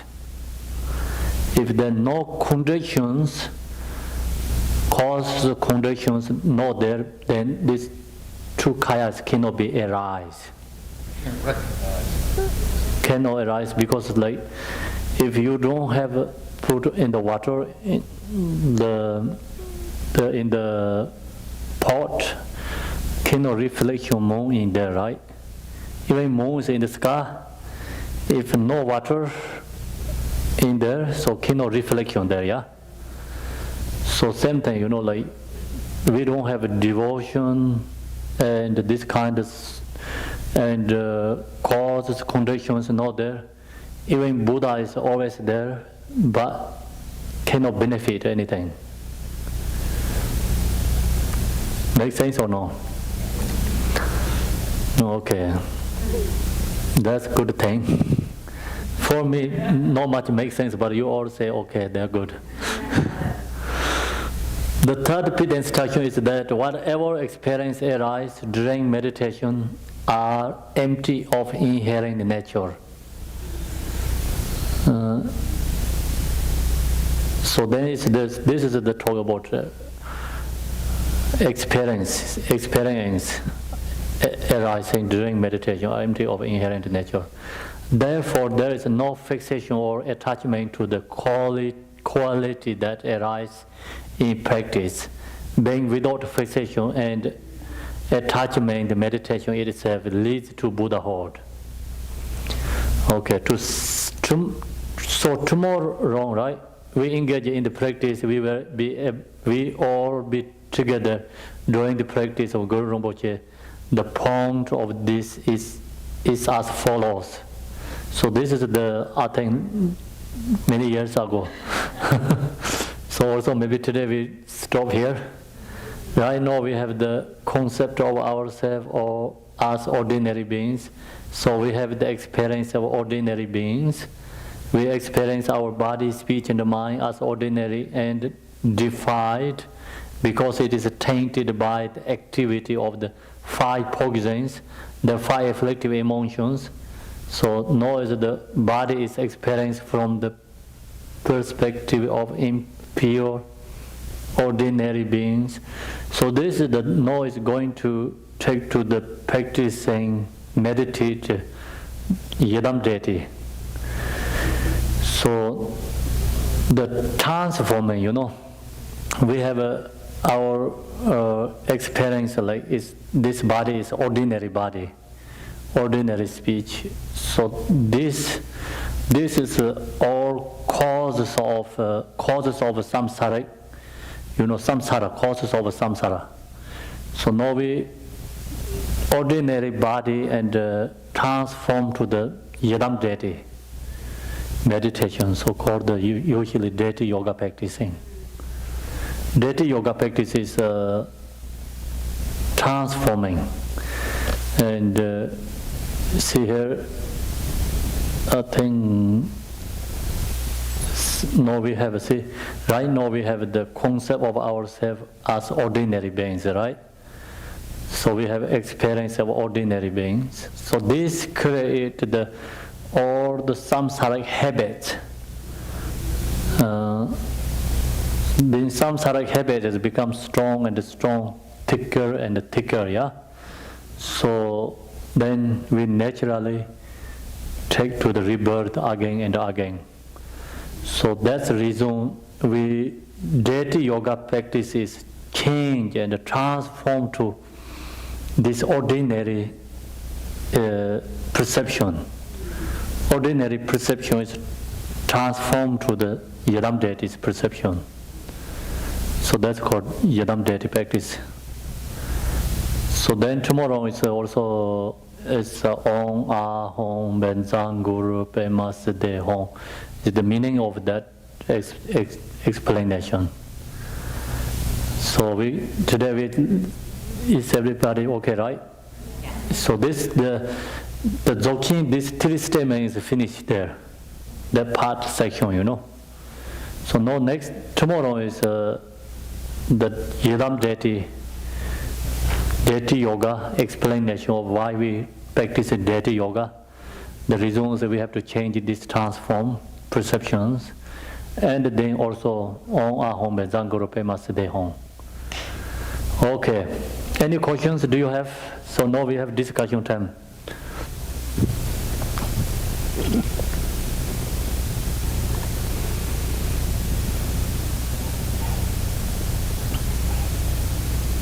Yes.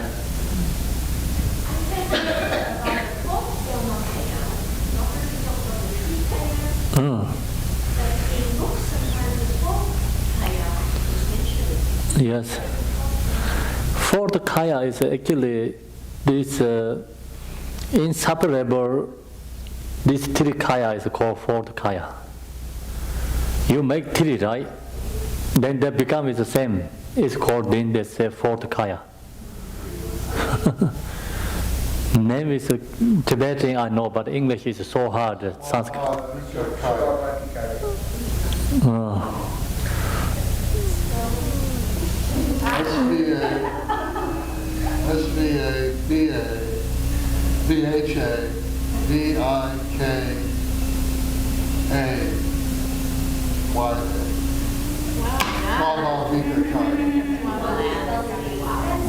You want the spell to be.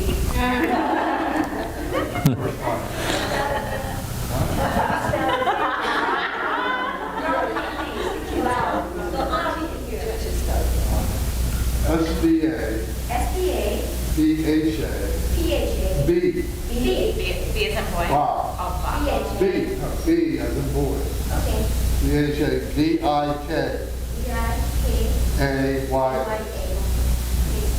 Bhadikaya. Shaba Vipakaya. Shaba Vipakaya. The conversion emanation. It's it all coming together. Thank you. Yes.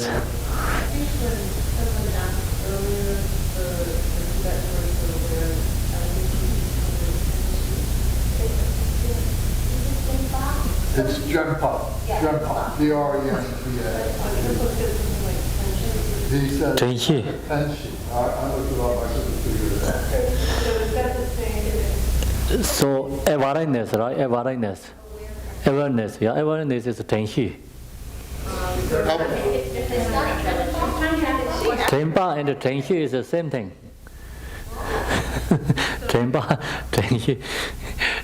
Khenpo is like you, actually a little bit different aspects. Khenpo means like you understand. How would you spell And that? Tenshi means you awareness, you stay that, follow that, you know. Tenshi. How would you spell it in Tibet? Khenpo dan shi yin, huh? How would you spell it in Tibet? Tin, tare da taku tina tin. Tin, tare da taku tina tin pa. So next time I take Tibetan class, okay? Yes, sir. So, Tenshi, you're saying is awareness. So, are you saying that that's synonymous with Ripa? And could you distinguish that from Kunshi? King Ye and the Rigpa and the Tenpa, they have a little bit different aspects. The King Ye is like kind of a ground mind, you know, ground. The King Ye is like, can be like one ground, two fruition, right? Like ground is like one ground means nirvana, samsara is one ground. So kinja can be go to nirvana, or kinja can be samsara.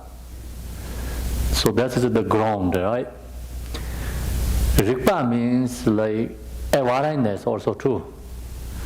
So Rigpa is usually Dzogchen teaching use lots these words for Rigpa, but philosophy explain that they didn't use much Rigpa. They usually say natural mind or Buddha nature. So this is like just different words describe the natural mind, you know. And Rigpa means actually also awareness. Did it make clear light? I've seen it expressed as clear light. Express clear light. Clear light. Clear light is what do you mean, Tibetan or? Rigpa is clear light. Rigpa is not only the clear light. Clear light is the mind nature, so only one aspect.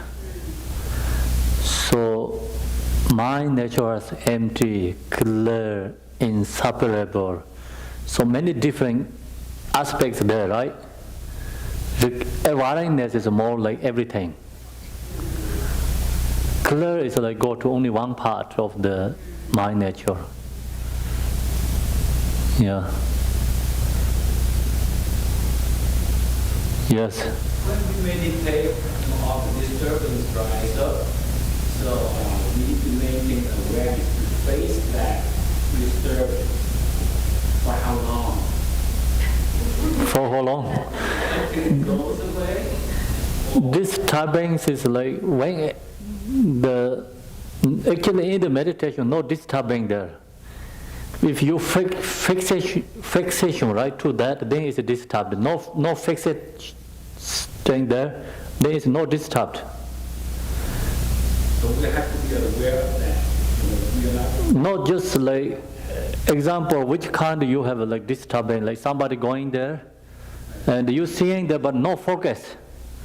No focus. Mind is no pay attention that. See, like I told you, drive, you focus your driveway, but there's so many 100 cars coming, you no focus their cars, right? So their cars are like just always pass away from you. That is all liberating thoughts. And this distraction, everything is like just liberated.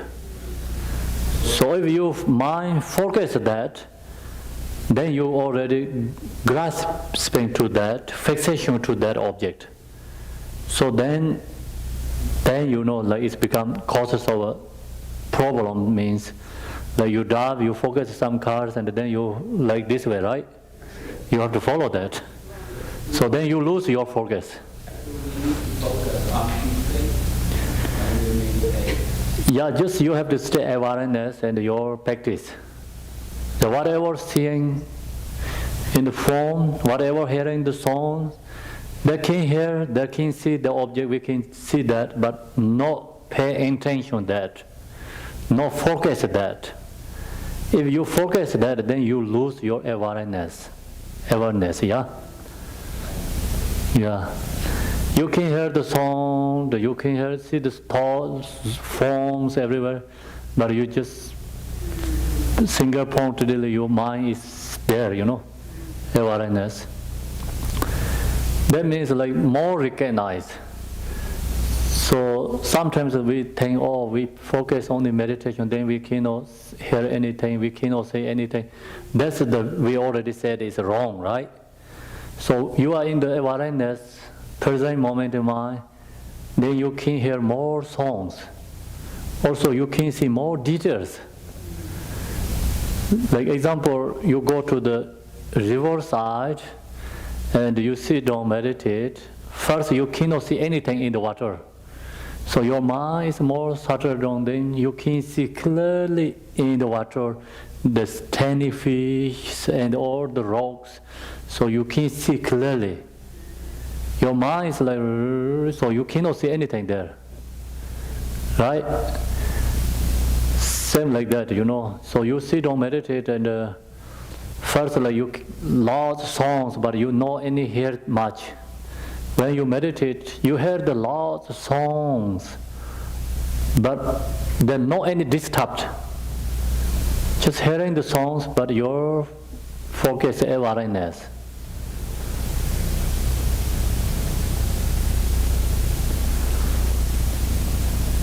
So, couple of days ago, I went to meditate in the pool, swimming pool. It's totally different. So usually, okay, I go to in the pool and the water sound, I cannot hear anything much. It's my mind is like thoughts going on, right? So I focus that I don't hear anything much. And the first I did meditate and the mind for body meditation in the sauna, In the sauna I did meditate, and I come back in the pool, swimming pool, and I stay there. Then I can hear all the water, everybody, doing the water, like the song is like very clear. All is pleasant, You're so clean, mind is more clear, stable, and you hear this sound, then you can stay like no any disturbed. So many people swim and doing things there, but no any disturbed. You can stay like very calm and peace, meditate, yeah. Then you are going to end the swimming pool. I can differently, before meditation I do swim, and after meditation is totally different. Then you in the water, you can see more clearly, and then you can all feel the movement. Do you understand? Yeah. So you can feel your movement and all the like. Then you also like recognize, and not only like this, So you wanted to like, stay like very calm and peace, like the mind is like focused there. Then no any other distractions. So that kind of, like when we meditate, any object seeing, then no any distraction.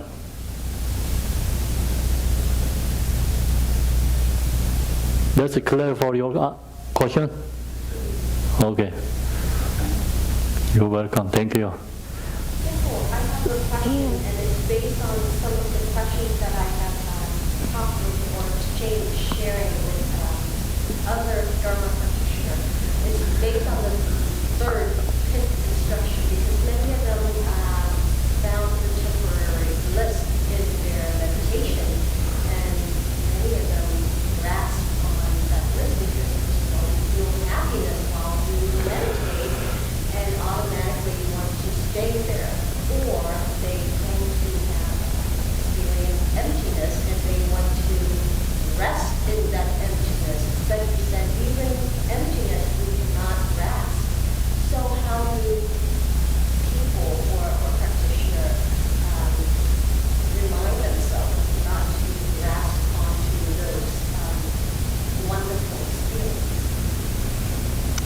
But so, usually the meditators, they have this experience, but I don't have my own experience, okay? I only follow these teachings, what they say. I don't get that meditation levels. So, okay. So this meditation, like kind of experience, sometimes people think this is it, yeah, that thing is, I can realize. So then the pride also, they attach to that, So then they're stuck there. They cannot through that. So that's why any experience arises, you just stay your present moment, and this experience you cannot have attached to that, no grasping to that, yeah? And whatever comes, just letting go. So then you can liberate minds. Like you drive the car, going to, like, you seeing so many gardens, beautiful house. So then you, so good house, or garden something, you stay there, then you cannot get where you're going. You already stuck there, But that is not so your destination. So what is the remedy for them? Dedication. Dedication. Oh, dedication. What is Comes after that. what do you say? I said that for those people, what is a remedy? What are some remedies, solutions? Solution is also, then just first they have to know that is the final destination. So they have to know this experience is always meditate happening, right? So the law is different kind of experience. These three is just talking about generally, Individual has different experiences. So any experience arises, they have to know that is not the reality. So then you also sometimes like enjoyment too much or too much sadness. So you have to cultivate and impermanent. So then that can free from sadness, free from enjoyment, attachment, So then sometimes you have to do some accumulation, merit too. So then go back to meditate. And then you are not attached to that object, experience, then you're free from that experience. Yeah. So that's the meditation instructions say that, talk to that. You're welcome. Anyone has any questions?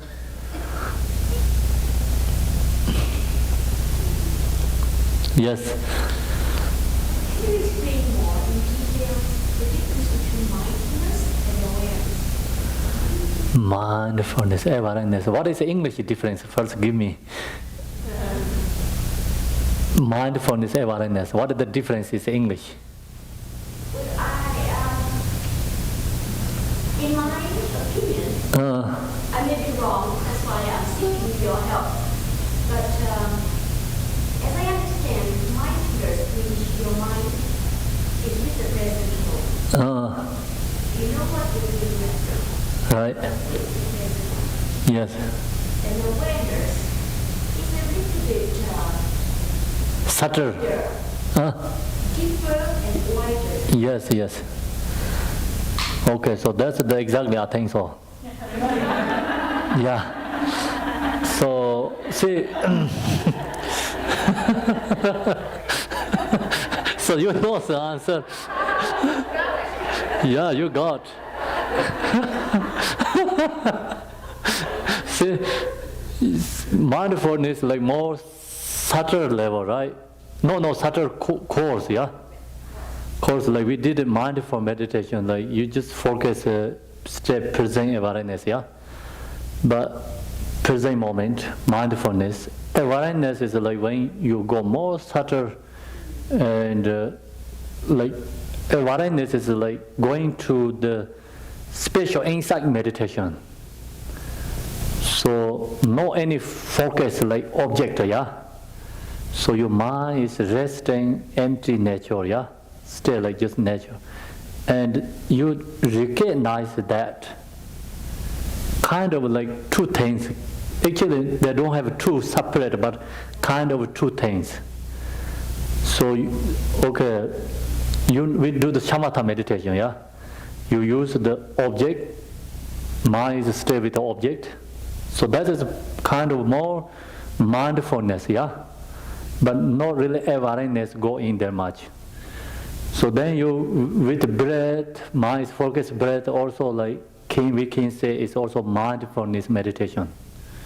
Like little bit subtle than mindful body, but not really awareness that much. So then you go to no use any object, mind just resting, yeah. No use any object, no use any support, mind is resting. So that's also shamatha. Then resting mind is, you state that you feel is emptiness. You recognize it is empty.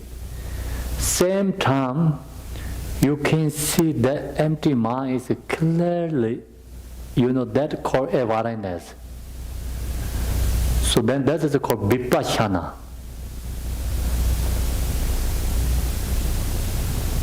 Then that is more subtle than mindfulness, right? Make sense? Thank you.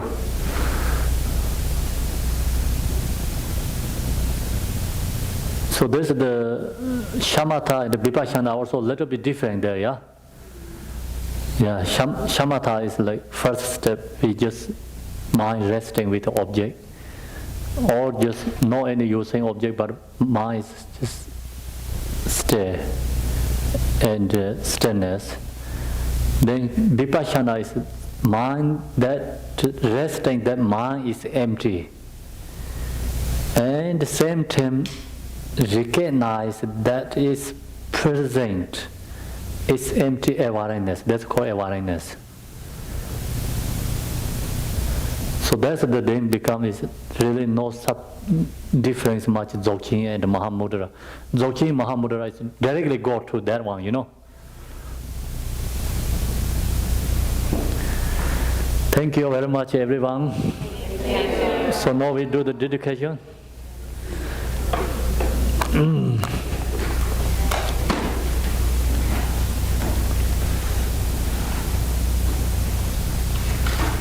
Dedication is page 23.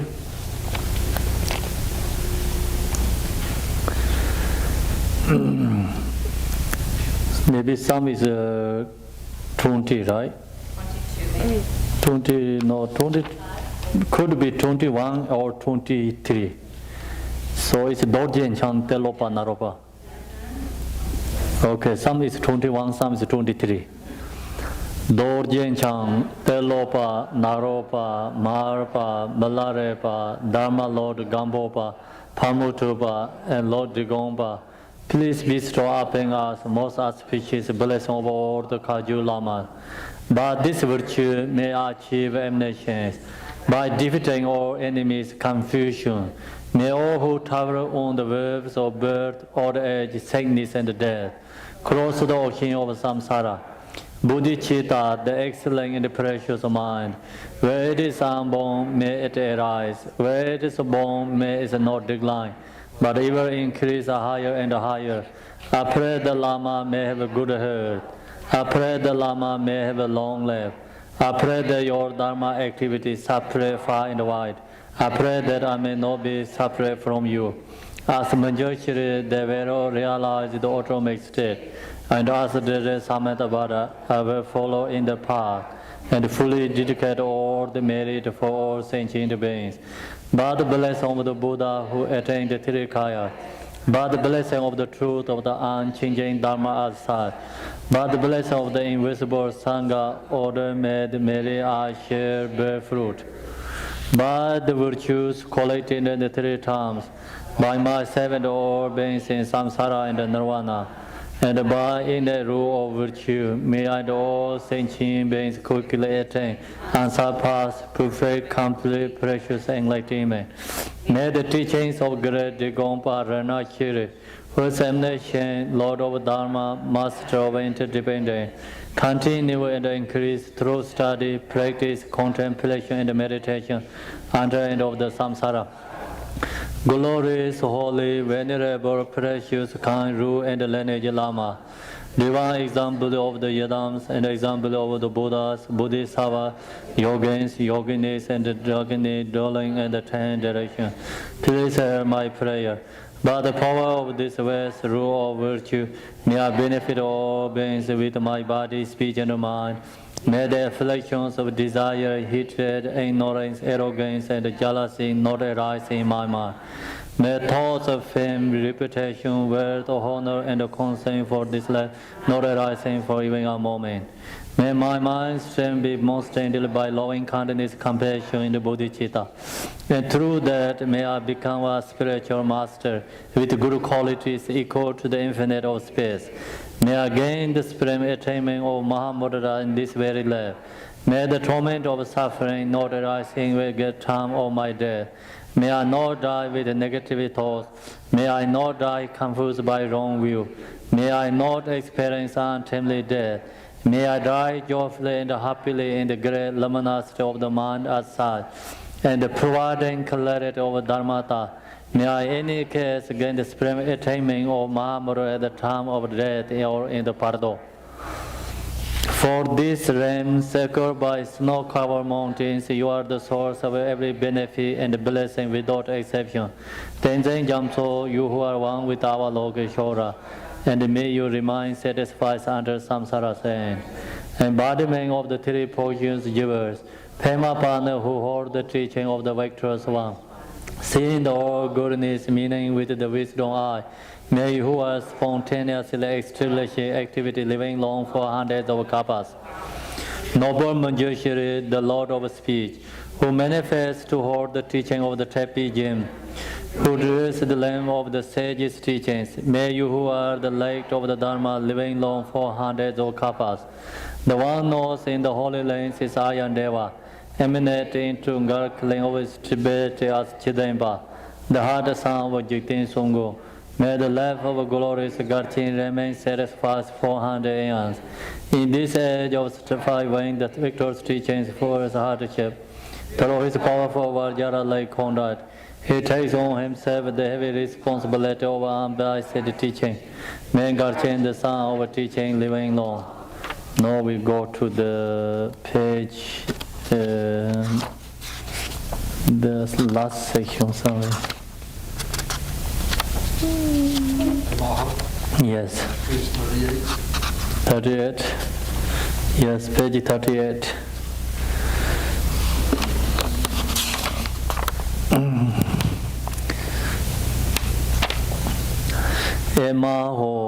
In the center is a marvelous Buddha Amitabha of boundless light.